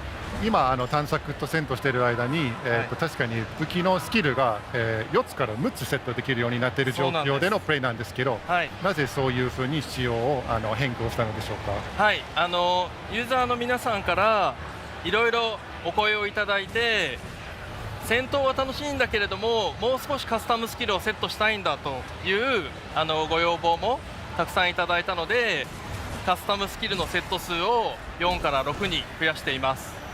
The increase in the skill slots was really a response to player feedback. As you said, it was only 4 slots in the base game, and we heard from a lot of players that while they loved the combat action of the game, they just felt a little bit limited in terms of their toolset variety. So boosting that up to 6 slots, I think, just gives you so many more options at a given time, and everyone wants to do more. Yeah, right? It gives you extra depth to your gameplay. こちらのカスタムスキルが4から6になるのは9月の2日に予定しているタイトルアップデートですでにもうドラゴンドグマ2本体の方で体験することが可能です。This isn't a DLC exclusive feature though. We're adding in the extra skill slots in the update which we've just announced this morning is coming on 2nd of September European time, 1st of September Pacific time. You'll be able to update your base Dragon's Dogma 2 game and enjoy that extra 2 skill slots even if you haven't yet got into Dark Arisen. Fantastic news. Feels like Christmas. What a gift. 嬉しいプレゼントなんですね。I'm wondering, do you have any favorite class types to fight as, or anyone that you guys tend to roll with immediately? テストプレイとかプライベートでも好んで選ぶジョブとかありますでしょうか？僕はファイターのスラッシュ&ボードの遊び方が好きなので、よくこのファイターを選んで遊んでいます。I believe simple is best, so I stick to the fighter. You know, they call it sword and board gameplay, and that suits me perfectly, so I stick with the fighter usually. Amazing. What's that? I'm gonna guess that's the fallen dragon we saw at the beginning. これは一体何でしょうか？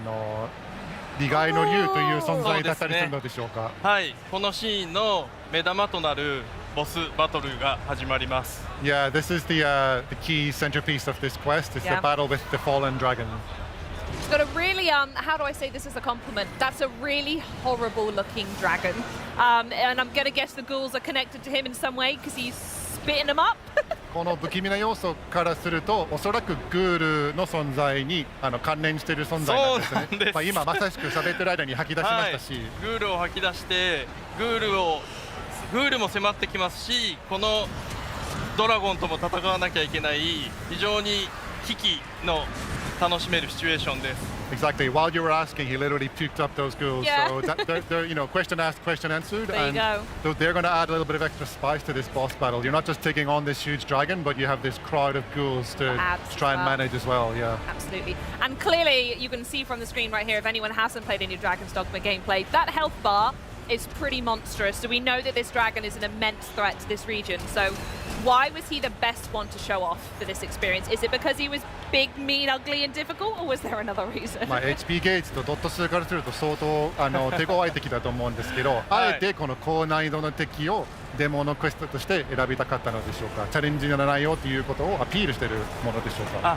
そうですね、チャレンジングな内容もアピールできたらいいと思ってたんですけれども、いいと思ってるんですけれども、それ以上にこのノルガンのストーリーに対して重要なドラゴンだから紹介したくてシーンに入れています。That's certainly one aspect, showing you that there's really meaty challenge awaiting you in Dark Arisen, but also the Fallen Dragon is really a key puzzle piece to the game's storyline. So I wanted to choose a quest where people can get an experience of what awaits them in the story as well. He's crawling all over his head now. I mean, it's amazing gameplay. I absolutely love it, and it's so good to see a battle with a dragon because it's such a defining feature of the series. So, can you tell us some more maybe memorable moments we can expect from this combat encounter? 今回のボス戦は今頭に登ったりしてると思うんですけど、他に何か期待できるサプライズな要素ですとか、チャレンジングの部分を紹介してもらっていいでしょうか。はい、これからもう少し頑張って心臓がないんです。I'm going to keep trying to take him down, and you'll probably see some changes as the fight progresses. But it's quite easy to notice right now that this dragon actually has no heart in its chest. There's a hollow hole. Wow, that's the blue that we're seeing. It also doesn't have a head anymore. またこのように頭を壊してもまだ動くのです。He may have lost his head, but he's gonna not just die instantly. So don't worry, the battle isn't over. The health bar's going isn't a sign of good things. There's actually more work HP ゲー to ジが do. 効いたのはもう終わってるっていうわけではないんです。そうなんです。Yeah, still not over. Oh no. And the health bar is completely back. もう完全に回復したじゃないですか。HP ゲージ。はい。And so are all the ads. そうです。まだグール入ってきますし、まだ動くので、プレイヤーはどうやったら倒せるのかを探して戦うことが。Yeah, you quickly realize that even a beheading won't do it, and also the ghoul puking is back. So at this point, the player is thinking, how am I going to beat this thing? Absolutely, 100%. He's lost an arm now as well. I'm going to guess now's a really bad time to ask the pawns to high five, right? この間でハイタッチするのはさすがにタイミング悪いんですよ、ね。危険です。It's too dangerous. はい、そして今壊した部位を再生しました。不死の竜なんです。Well, it's kind of an undead dragon essentially. Yeah, so some of the parts that we've cut off are starting to regenerate as well. So it's pretty tough. So does that mean you need to change up your strategy in fighting this, or is this maybe a lost battle to begin with? もう戦略を変えるべきなのか、もはや諦めることなのでしょうか。そうですね。物語を通してこのドラゴンを倒す方法を探さなくてはなりません。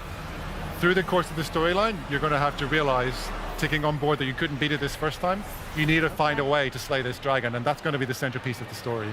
Wow, okay. I mean, you've really put a nail in the coffin there. There's no way you're going to come back from that. ですが、ここでもう一人キャラクターが登場します。Well, just whenever we thought things were lost, we're going to find some support from a surprising source. Ah, this mysterious woman. Am I allowed to know who this is? この謎に包まれた女性の存在について何か教えてもらえることはありますか？どうぞ。ここからはこの女性がどういうふうにこの竜と自分と関わるのかはぜひゲームプレイを通して楽しんでいただきたいんです。Well, I would love to spill all the secrets right now, but I really want everyone to enjoy the game, so I'm going to leave it for you to find out when you get your hands on Dark Arisen.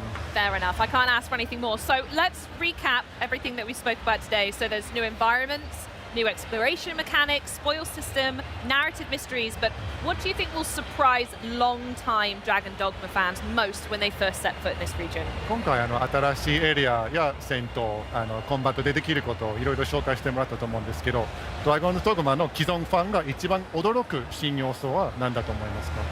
一番驚く新要素はいくつもあるんですけれども、ちょっと今日ご紹介したい内容としては今まで本編にもなかったんですけれども、このレリックを集めるために小集落にいる狼を連れてレリックを探せることがチャームポイントになってます。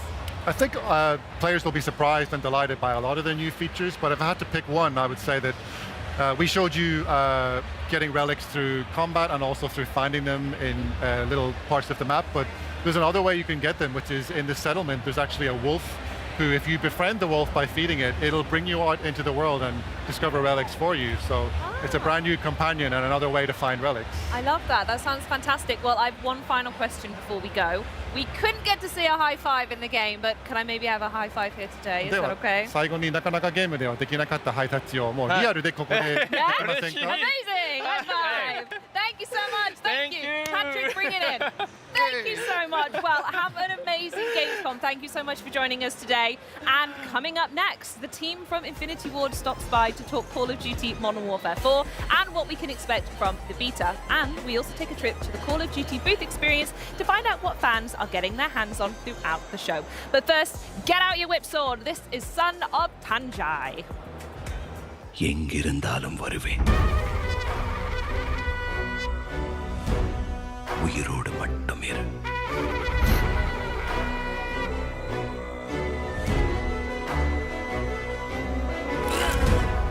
தப்பான இடத்துக்கு வந்துட்ட தம்பி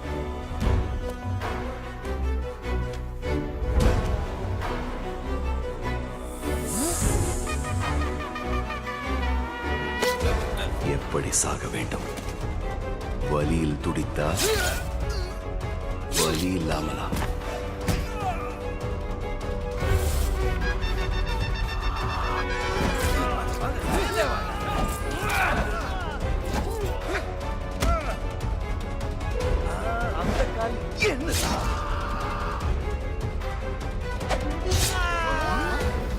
கள்ளு கடைக்கு போகலாம் காலா குடிக்க அல்ல முடிக்க கடவுள் சொல் போ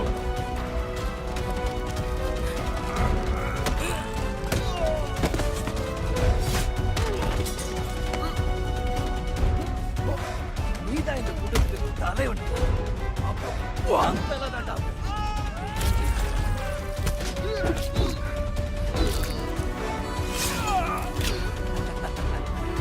ரத்தத்தை பார்த்தாலே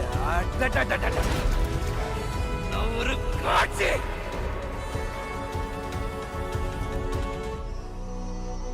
என்னை காப்பாற்றுவதை விட்டால் உனக்கு வேறு வேலை இல்லையா? அவனா வருவான். A tower filled with horrors, built by memory. Heroes are dead. Echoes remain. We are what you carry, and what you leave behind.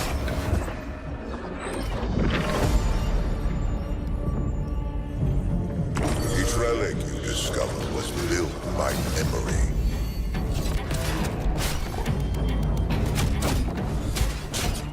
Some of them are eternal.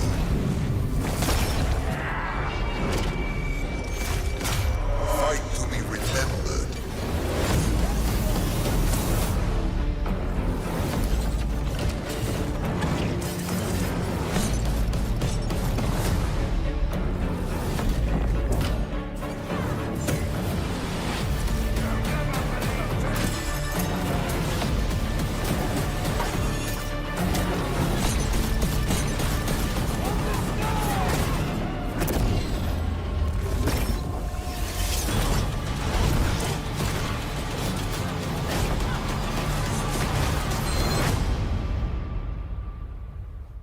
Hi, I'm Min from Bonfire Studios. We're super excited to announce that Archeron is coming to consoles. We've been playtesting as a team for years. We've expanded it into PC, and now we're bringing our playtesting to Xbox. I'm here with Jeremy and Elliot, and we're going to talk to you about how much we love our game and why it's fun and different. So how would you describe Archeron to a friend? I would describe it as like an isometric, ability-based, competitive PvP game. Bang. Use that one. There's more, right? Yeah. But if you just kind of get to the core of it, that's how I would describe it. To someone who's never played the game before, how would we describe our combat? Yeah, I would say the first thing is if you look at a screenshot or you watch a couple of videos of Archeron, you would guess how it plays, but you'd probably be wrong. I think the combat in general, it might look like an ARPG or something else like that, but it plays more like a shooter, which is why it's really perfect for a controller. I think that the combat itself is dynamic. The game sense really matters. Your combination, rotation of abilities really matter. Your aiming is very important, and then team play is super critical. I think if players have a foundation in twin stick shooters, I think they're going to feel right at home playing Archeron on controller. You know, the combat is you aim your attacks in front of your character model. There's no aim assist on anything, PC or controller. So accuracy really matters. And because we are an item-based game, there are some items that'll give you like an aerial effect or skill shot ability. So that might remind you more of like a MOBA. And that's where the magic, I think, unlocks is like when you actually start figuring out the movement, knowing what the items are, and then aiming. And that first time you do that Rinchi cleaver leap, and then you land on a player, it's like magic. So we've got these really cool characters in the game called Eternals. They give you access to these different playstyles. Can you tell us a little bit about what Eternals actually do in the game? Yeah, so Eternals were kind of designed to be a synergistic gameplay scenarios. Because we have a loadout system and you can pick different items from different Eternals, when you become a full Eternal, each item is meant to pair well with the rest of the loadout. You made a lot of these Eternals. Like, do you have a favorite child? They're all my favorite. The Eternal that I love playing the most right now probably is Hollow. She's just always been a playstyle that I really liked. Using the wall to separate the enemy, it's super fun. Being able to root somebody with the Sneklin special ability and that be the initiator is awesome. Then you kind of sit back and kind of range people down and support your team a little bit more. You can start that way, and I would definitely encourage people to start that way if they find something that they like. But man, at least me personally, I love shattered builds. 2-2, give me 2-2 all day. Right. When you start memorizing what set bonuses are, you're like, infinite possibilities. Yeah. We've got 2 different ways to play. Can you tell us a little bit about Spires? Yeah, so Spires is an arena climb game mode, so it's 3v3. You get your items by purchasing them before you enter a best of 3 match. And you'll repeat that process. It's a super great way to learn items and get item familiarity and get repetitions with things that resonate with you. I know, Elliot, you like Spires a lot.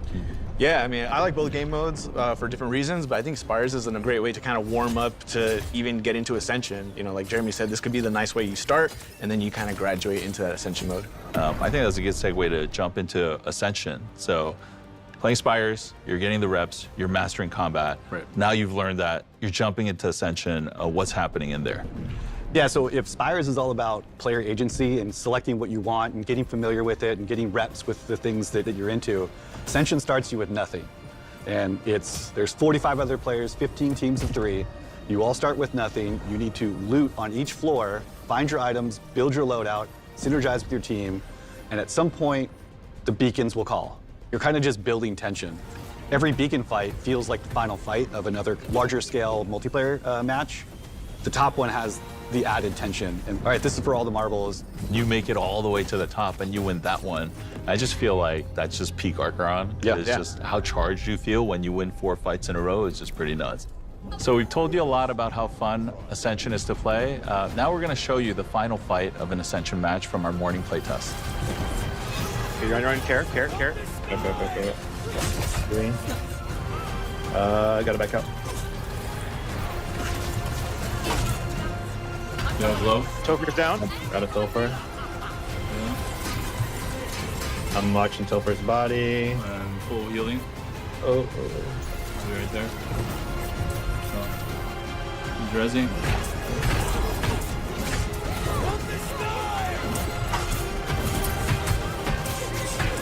Backing up.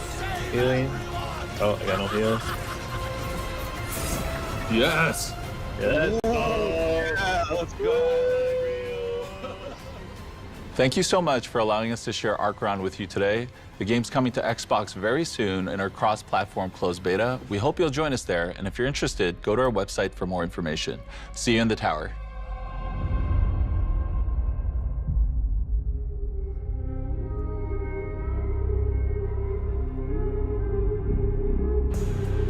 Welcome to the Call of Duty Modern Warfare 4 booth, where we've got 24 demo stations where players are getting the chance to go experience some thrilling 6v6 multiplayer matches. Weekend 1 of the open beta kicks off tomorrow, so we'll throw it to Benny, who is standing by with the team from an Infinity Ward, to tell us all the juicy details. So, fresh off the early access beta weekend, Call of Duty Modern Warfare 4 is on the minds of many of us as one of the biggest games of the year. And here, with what fans can expect from the upcoming open beta, please welcome Infinity Ward's game technical designer, Jack Hoppus. Welcome. How's it going? Good to see you, Benny. How's your Gamescom been going so far? Dude, it's incredible. The booths are insane. It's sick to see players playing Modern Warfare here. It's been a great time so far. Yeah, and I want to start off with, because I know Infinity Ward really find community feedback important. You've been really working on doing that in the communication, that you did a tweet earlier today as well. Can you tell us a bit more about that? Yeah, I mean, ultimately throughout both weekends of this open beta, what we're looking to do is find the most feedback and, seeing what are pain points with players, but also what they're really resonating with. So we're doing a bunch of changes, fixing bugs, finding these pain points, these adjustments that we could be doing, and fixing them within beta weekend 1, but we also have a huge amount of changes for beta weekend 2. We're looking at touching everything from aim assist to movement to weapon balancing, to spawns as well. We'll have a full list out at a later time, but we're really looking to hammer down these things for beta weekend 2 and ultimately up through launch. But it's been great. It's been exciting for us to hop in alongside the players, hop in kill block with them. We've got a lot of stuff for beta weekend 2 in terms of new content, Resurgence as well. There's going to be a huge amount of stuff for players to get into. Yeah, I'm so excited. We'll get into a bit of this throughout this conversation as well. And yeah, make sure to keep sending your feedback, because I know Infinity Ward have been loving getting that from players. But what surprised you about the beta from the closed weekends? I mean, a lot of stuff, right? We got a lot of great feedback. I think what surprised us was, so we were doing COD Next, right? Yep. We were about to get on stage at COD Next, and I hear in my ear, they're like, the first nuke has been achieved. Like, I know. They already got nuke in the beta. Cammy got it. Yeah. And I was like, it's so sick. I saw the clip. It was incredible. Also seeing players really hop into the mobility course has been super sick. We tried out a lot of different routes internally at the studio. We really hammered down on the mobility course as a way to test our new movement changes. And, devs were staying up late. They were screen recording their screens and, going back frame through frame on how they could best optimize it. And we thought we had a pretty good time, a pretty good route. And when the beta launched, we saw some of the routes that these players were taking and competing with each other. And it was incredible to see. It was... we watched back through some of the routes themselves, and what was interesting is the routes themselves weren't super different than what we were internally doing at the studio, but the adjustments and the, reloading, you're like, I already have to go down this ladder, let me reload while I'm falling, and then do a roll at the very end, or, go through this section a little bit quicker by some clever jumps and some clever mantles was super surprising and fun for us to see in the beta. So it's been really fun seeing it online. Yeah, I was obsessed. I was trying to even knife switching, just make sure your melee is out, shaving every little thing if you can. Exactly. What was your fastest time? Oof. I felt like throwing you under a bus. I was like, fastest time. I think we got in the low 40 seconds, I want to say, but we've been seeing some times online that it's we're like, how are you doing that? It's insane. Now, we've obviously got the open beta just around the corner. Yep. What can fans expect from that? What new features and modes are players going to get? A lot. So you're going to be able to play Resurgence for the first time in the beta. So it's been great. You'll be able to play our new Resurgence map, Zodiac. Yep. This is something that we have designed in partnership with Beanox, and we've been playtesting a bunch. We're super excited to get a bunch of early Warzone Resurgence feedback. We've been having a great time on this. Oh yeah, you see that? This execution out of the sky. No more shooting people with pistols. It looks rad, right? There's so many cool POIs on this map. We're super excited. We also have 2 new modes coming alongside Core MP. We've got Hijack, which is kind of this attack and defend tug-of-war style mode where you're fighting over this data spike in the middle of the map, trying to plant it on the enemy comm station and gain points for your team. We're super stoked with this. We built it with a competitive focus in mind. It's been getting sweaty at the studio. We're excited for players to get their hands on it. Yeah, I've been in those studio play tests. They get competitive. Right? Everyone's shouting at each other from across the room. Yeah. Now with this mode as well, I just saw he just threw it into someone, almost like a throwing knife as well. Yeah. So you wield the spike. It actually takes up the spot of your lethal equipment, and you could either throw it onto the tower, the comms tower, like you see right here, or you can walk it in. And if you're really in a pinch and you just need to get someone right away, you can throw it as a lethal, almost like a throwing knife, and bonk it off of them. I can also see people throwing it across to each other's teammates, a bit like American football. Yeah, exactly. And you saw in the clip maybe for a second there, you can actually shoot it out of the air as well. So if you're really clever and really quick on the sticks, you can actually snipe it out and block, playing almost defense for your team. Oh, that's class. Another big thing that's changed gameplay with Modern Warfare 4, something new that we've seen, is Apex attachments. Yep. Can we talk a little bit more about those? Yep. So Apex attachments are the final unlock in your weapon progression journey, and these completely change the way that the gun plays. So here you can see for the ISO, it's got these laser-tipped, or kind of these RFID chips inside of the ammo that once you shoot a target, you can locate them through walls. Here you see the harpoon for one of our marksman rifles. You can see, what do we got here? It's the M4 Hurricane, right? Is that the M4? It looks like it. Yeah, look at that. Yeah. So we've got a bunch of, this is amazing when you like kind of like. These are insane. These are the throwing knives on the side of the Oris. So if you're in a pinch or you're in these kind of close quarters combat, you can use these as a quick maneuver. For the PPSH, we've got a bunch of really sick Apex attachments to show off. And you want to know a little hack? Yeah, I'll show you a little hack. I always love hacks. Also, these are sick. Hack is you could actually, if you're playing gunfight, a bunch of our loadouts include the Apex attachments for the weapons. So if you want a sneak peek of them, just queue up some gunfight and you'll be able to play. Give them a little go. Give them a go. Before reaching the max level. Yeah, so. that's the hard thing, because like working way through. And like I really liked one of the features when you rank up weapons in multiplayer that some of the attachments will also unlock on the other guns. Yep.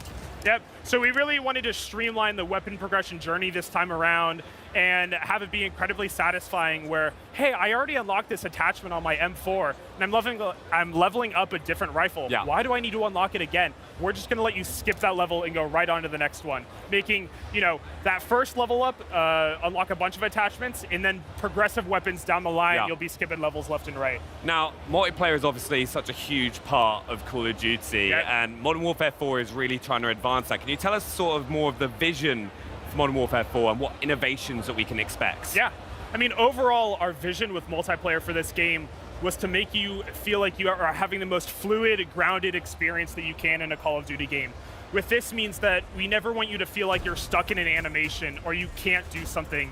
We never want the game to tell you no, right? Yeah. So you could see this in moments like our new mantling system. Previously, mantling used to kind of be this animation where you felt like you were lumbering over a surface. And now, you can mantle into a slide, you can mantle ADS, you can actually cancel your mantle as well, getting out of it early if you see something and you want to bail out of it early.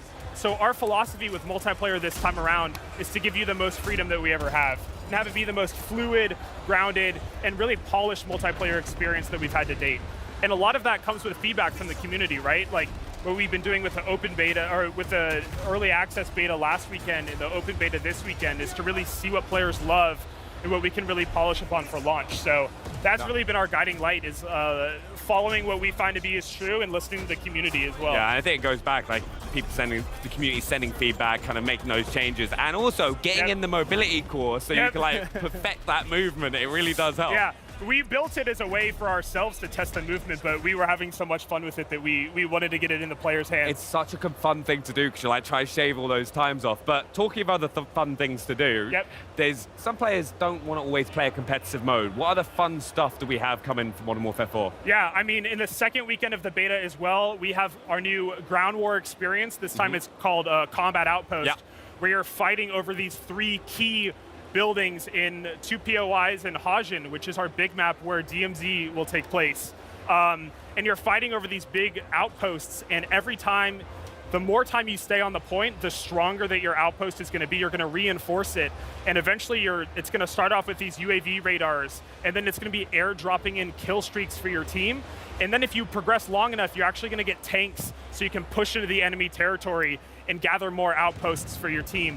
This is super fun. It's this large-scale vehicular combat. You're going to be playing it on 2 POIs in the beta. It's Imgen Farmland and Wolves Stadium. Both of these are going to offer a new variety of gameplay to play on. It's super fun. You're fighting in these big open areas. You can see our kill streaks come in, have these big air shows combined with this vehicular combat, but also kind of, in part with our close quarters combat while you're actually taking these outposts. So yeah, you can see here some of our kill streaks being called in. This has been a lot of fun. It's played on this large scale combat. It's been a great experience. It's also, the map looks amazing because, like, of course, super excited for the big map experience later on. And just this is the first opportunity people are going to have with that map, with Hajin. So it's great to see. Also, spawns.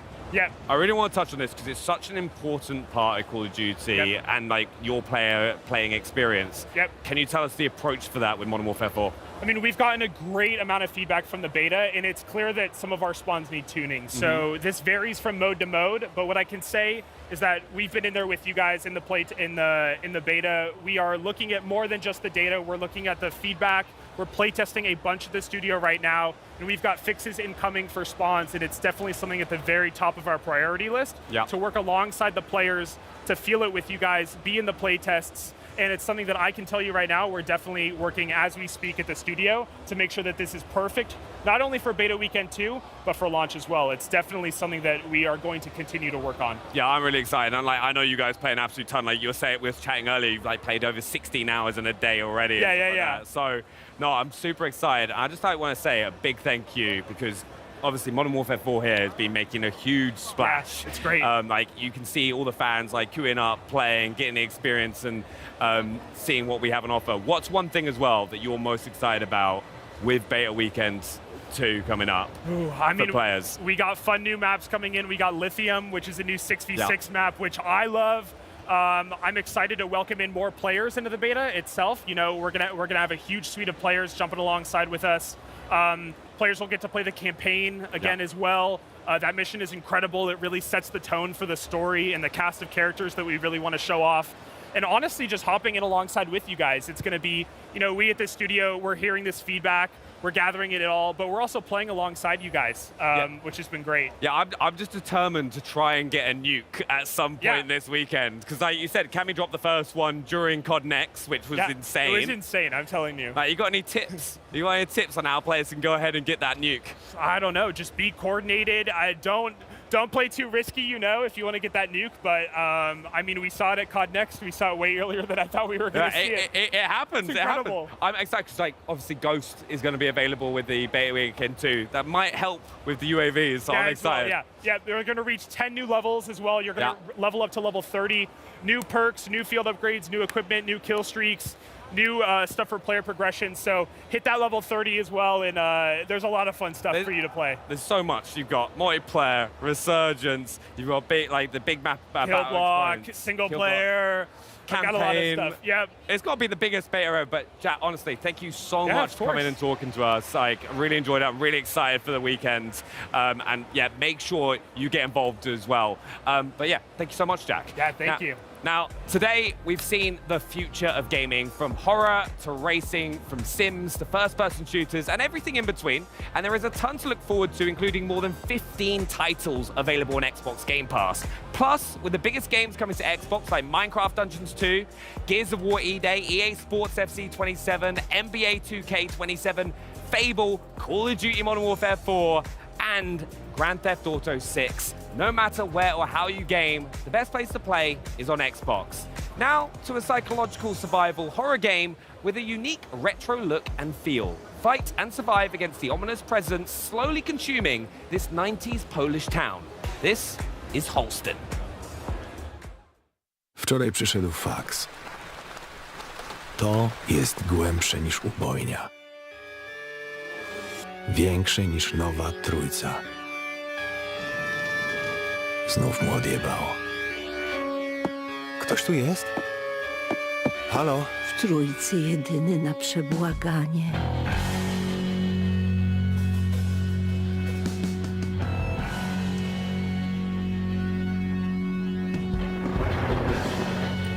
Potem zaczęły się schody. Znaleźć Bartka i przekonać go, żeby porzucił swoje śledztwo.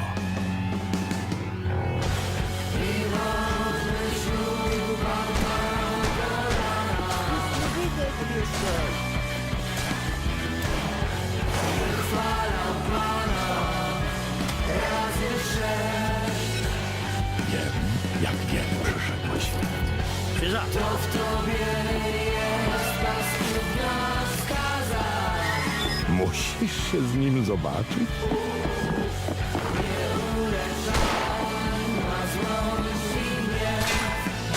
To, czego potrzebujemy i to, czego chcemy, to dwie różne rzeczy. Może chcesz go zobaczyć, ale tak naprawdę potrzebujesz, żeby zniknął.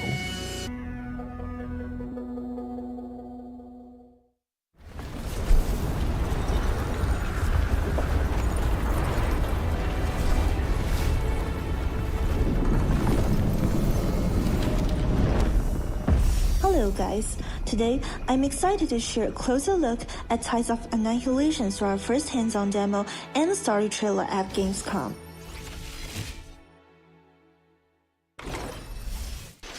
At the heart of Tides of Annihilation is our dual frontline battle system. Gwen does not fight alone. She can call on different knights, each with their own fighting style and role. In our first hands-on demo, players can try 5 knights in 8 different combinations. Each setup pairs a main knight with a sub-knight, and different pairings change how you fight.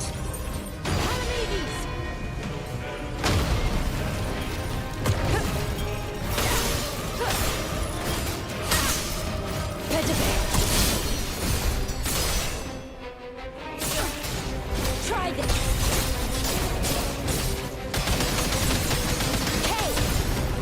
For example, Palamedes focuses on powerful charge attacks, while Kay, the Time Knight, can freeze enemies and control the pace of the battle. Together, they create a simple flow, freezing an enemy, creating an opening, then land a heavy strike. Other pairings offer longer combos, more mobility, more control, or bigger burst damage. Our goal is to let players find the combinations that fits them best. Try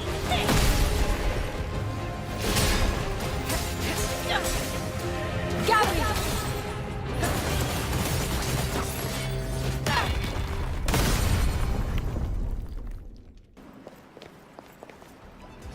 Beyond combat, knights also play an important role in exploration. We wanted them to be helpful on Gwen's journey, not just tools you bring into a fight.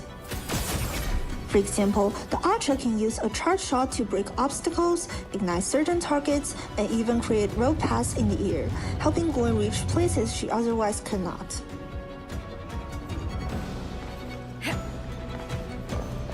These abilities makes exploration feel more active, while staying true to what makes each knight unique. And as players progress through the full game, they will discover more knights and more ways to use their abilities, with each one bringing something new to both combat and exploration.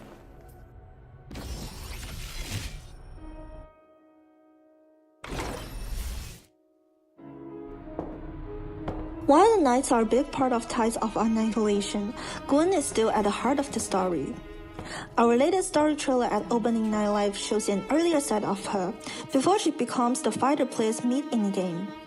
At this point, Gwen has just been separated from her sister and thrown into a world consumed by the fog.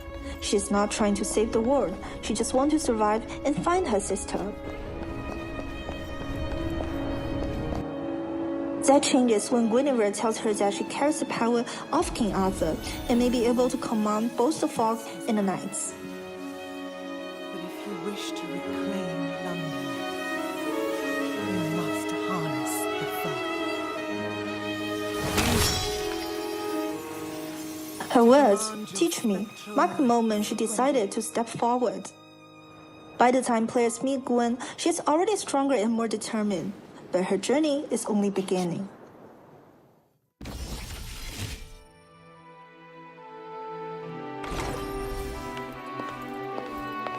For our Gamescom demo, we wanted to show how modern London and the world of Avalon can exist side by side. The Great Russell Museum is a good example. We start with a place that feels real and familiar, and then slowly bring fantasy into it.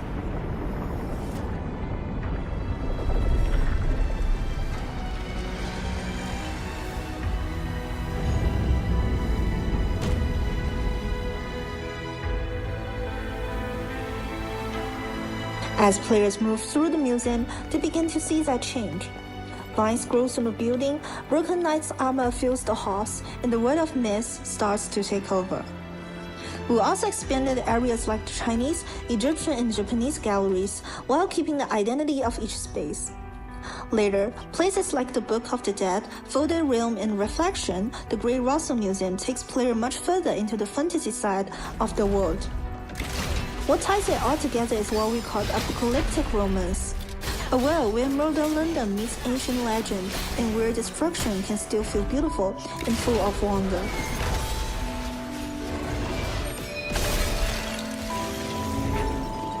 Gwen's journey is only beginning. We can't wait for you, our players, to experience it. So I will say, see you at the tides. What's this do? No, because it blows up, not the tower. Oh no!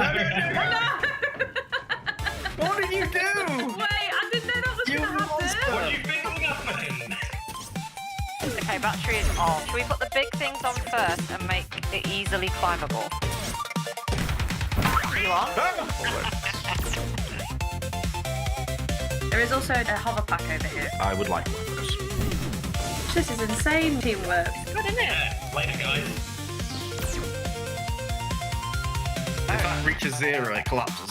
I can't roll. You just threw that! My head. Oh no, I got benched! Caravan, anyone?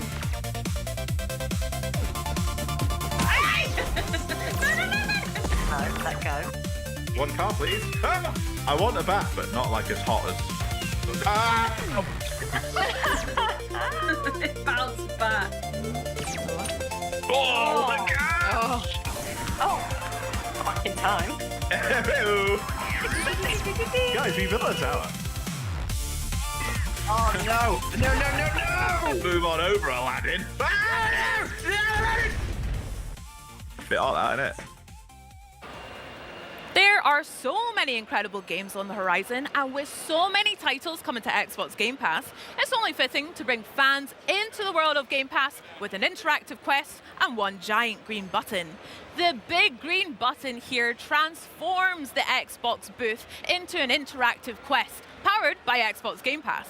Attendees collect digital stamps by playing games, taking part in activities, and exploring partner activities around Gamescom. New this year, achievements unlock additional opportunities to win prizes, including Xbox collectibles, Game Pass swag, and partner rewards. The experience celebrates discovery, play, and of course, the Xbox community. Of the many, many prizes that lucky fans can win include LG TVs, GeForce RTX 5080 GPUs, and this SteelSeries Arctis Nova 5X wireless headset. So let's see who's up. Have you got your code ready to scan? Let's see what happens. Well done, you. Did you have fun on your quest? Yeah. Good. Ooh, here's all the things we could be looking at as well. Loading on your quest, and when it lights up, hit that button. Beautiful. Way! A charge kit for the Series X. GG's. Oh, look at that. Woo! Well done, you. Bye. Oh. That's cute. Aside from winning prizes, fans here have access to tons of demo stations at the booth, getting their hands on latest titles from studios all across the globe, including Turok Origins. With more on the latest from the franchise, let's throw it over to Charlie and Henry. That's right, Bex, because one of gaming's most iconic dinosaur adventures is evolving for its new generation. Absolutely, and here to talk Turok Origins with us is Game Director Jesus Iglesias and Chief Creative Officer Tim Willits with a look at new gameplay, new abilities, and the next chapter in this legendary franchise. Thank you so much for joining us, guys. Thanks for having us. Welcome to Gamescom. Have you had a good week so far? Yeah, it's been awesome. We're excited. Excellent. Now, Turok's a very exciting franchise, so I have to ask, have you brought us something fun to watch today? Yes, we've brought you brand new footage of Turok Origins, our new brand new game in this legendary franchise set in the canon and timeline of all the original games. Oh, okay. Well, I want to get a look at that. Yeah, amazing. Let's get take a this look. rolling. I Yeah. want to hear all about it. I'm going to kick things off by telling you right now, Tim, I do have a fear of dinosaurs, so if I hide at any point during this, Okay. I'm sure I'll be fine. You've done it's pretty nice cuddly dinosaurs you've done, right? Yes. Yeah. They're not very cuddly, are they? A kissing dinosaurs game. Okay, nice. Wow, it's not like a Turok I remember. I'll Yeah. tell you that much for sure. Looking very modern, but I did see immediately at the start you swapped from first person to third person and back. Yeah, right. This is something that we wanted to introduce in the game. We Cool. know that the game is a first-person shooter originally, but a lot of people likes to play in third-person view and see his own character. Our characters are amazing. They look amazing. And so we wanted to show the people their characters if they wanted to play on third person. Yeah. But the thing is that you can swap between first and third immediately as you play, just pushing a button at any moment. Amazing. Yeah, nice. There you go. And the best thing about moving between those as well is it's worth noting that these weapons look absolutely Yeah, sick. the weapons What are so kind of cool. weapons are we going to have in our arsenal? Oh, that was just the cerebral bore, wasn't it? Yes. Yes, yeah, that's a fan favorite. Oh, I know that one. That's a fan Oh, favorite. yeah. We are You had one of them done the other day, didn't you? Shut up, Henry. What other weapons? Are there any other iconic We are ones? bringing back a lot of weapons from the classics. I mean, Cerebral Bore is one, but we also have the fusion cannon that the fans will recognize. Yeah. And, Scorpion? The Scorpion missile launcher. Beautiful. Mag 60, a lot of weapons from the past. Cool. Amazing. But we also include new weapons. And That was That was- absolutely That was minging, sick. by the way. What happened there? That was one of our the finishers. The team Okay. has created like so many finishers, and you can just rip guts out and pound the dinosaurs and the enemies. It's awesome. See, don't be so scared. Maybe I'll get over my fear. Yeah, you get your revenge now. I just need to murder more of them, and then I'm there. Fancy that. But before that finisher, I also saw the player character kind of like went like this, and a Yes. bunch of spikes came out. So yeah. what's going on there? Those are the echo sinks.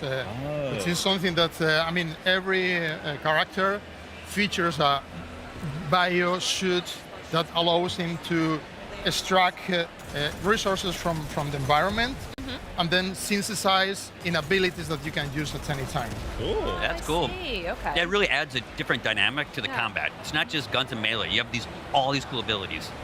Nice. Oh, fascinating. And are there anything else aside from dinosaurs that we're going to be fighting? Of course, not only dinosaurs, but something that is more terrifying, that are modified dinosaurs. Oh, worse Oh. dinosaurs. Yes. Okay, maybe you should I'm stay back, scared. I'm back out again. Dinosaurs with rocket launchers Oh, for God's attached to the sake. backs. What's wrong with you two? So the Xenias that are our enemies. Oh, I see. Okay. These guys. Those guys. Oh, These okay, guys. right. Good to put a name to a face. They don't look good. No. Ah. They also Nice. they have their weapons, but they also transform certain dinosaurs to damages. Oh, ooh, Oh, That was a cool okay. attack. that's cool. That was a cool I attack. like that was that. one of the echo sets. Oh, nice. I also saw before we dropped into this area, there were like these bulbs, like plants that you could destroy, and it kind of opened up the environment. So, did your team kind of work both the combat and the environment together to make a whole experience? Yes, I mean, as you see, there are plants in different colors. Those plants you extract the DNA, and with that you can get resources like shield, Yep. ammo, or also resources to improve your gear as you progress in the progression system. Cool. We have a lot of weapons, but we have like 250 modifiers Wow. for those weapons Nice. Oh my that can goodness me. drastically improve or change the behavior of your weapons. I like the idea of you guys having like a whiteboard in the office and just coming up with really weird ways to modify weapons. And going, oh, Tim, I've got a good one today. It's a rocket launcher with another rocket launcher on. But I don't know, it does something else stupid as well. That's it, right? There you go. Yes. Yep, Just that's does how it something works. stupid. There you go. Perfect. I can work with Oh, you, Tim. that's a cool finisher. Oh, Also, that's a- finishers, which is a very important part of the game. Yeah. The original games, they were really gory, but we have gone a step forward, and we have introduced like 200 unique finishers No that way. you can perform with different melee weapons like this that you see right now. That's sick. I've also seen that the Xenia as well. There are different kind of I suppose enemy types for them as well, because some of them have like Much more guns. tactical. Yes. Yeah. Yes, but- which adds a really good dynamic. You Yeah. have these crazy dinosaurs, but then you also have the Xenia that can dodge and cover and flank you. So it adds a much more dynamic to the combat. Nice. Okay. Very nice. And I've got to ask, what are primal forms as well when we come to Turok Origins? What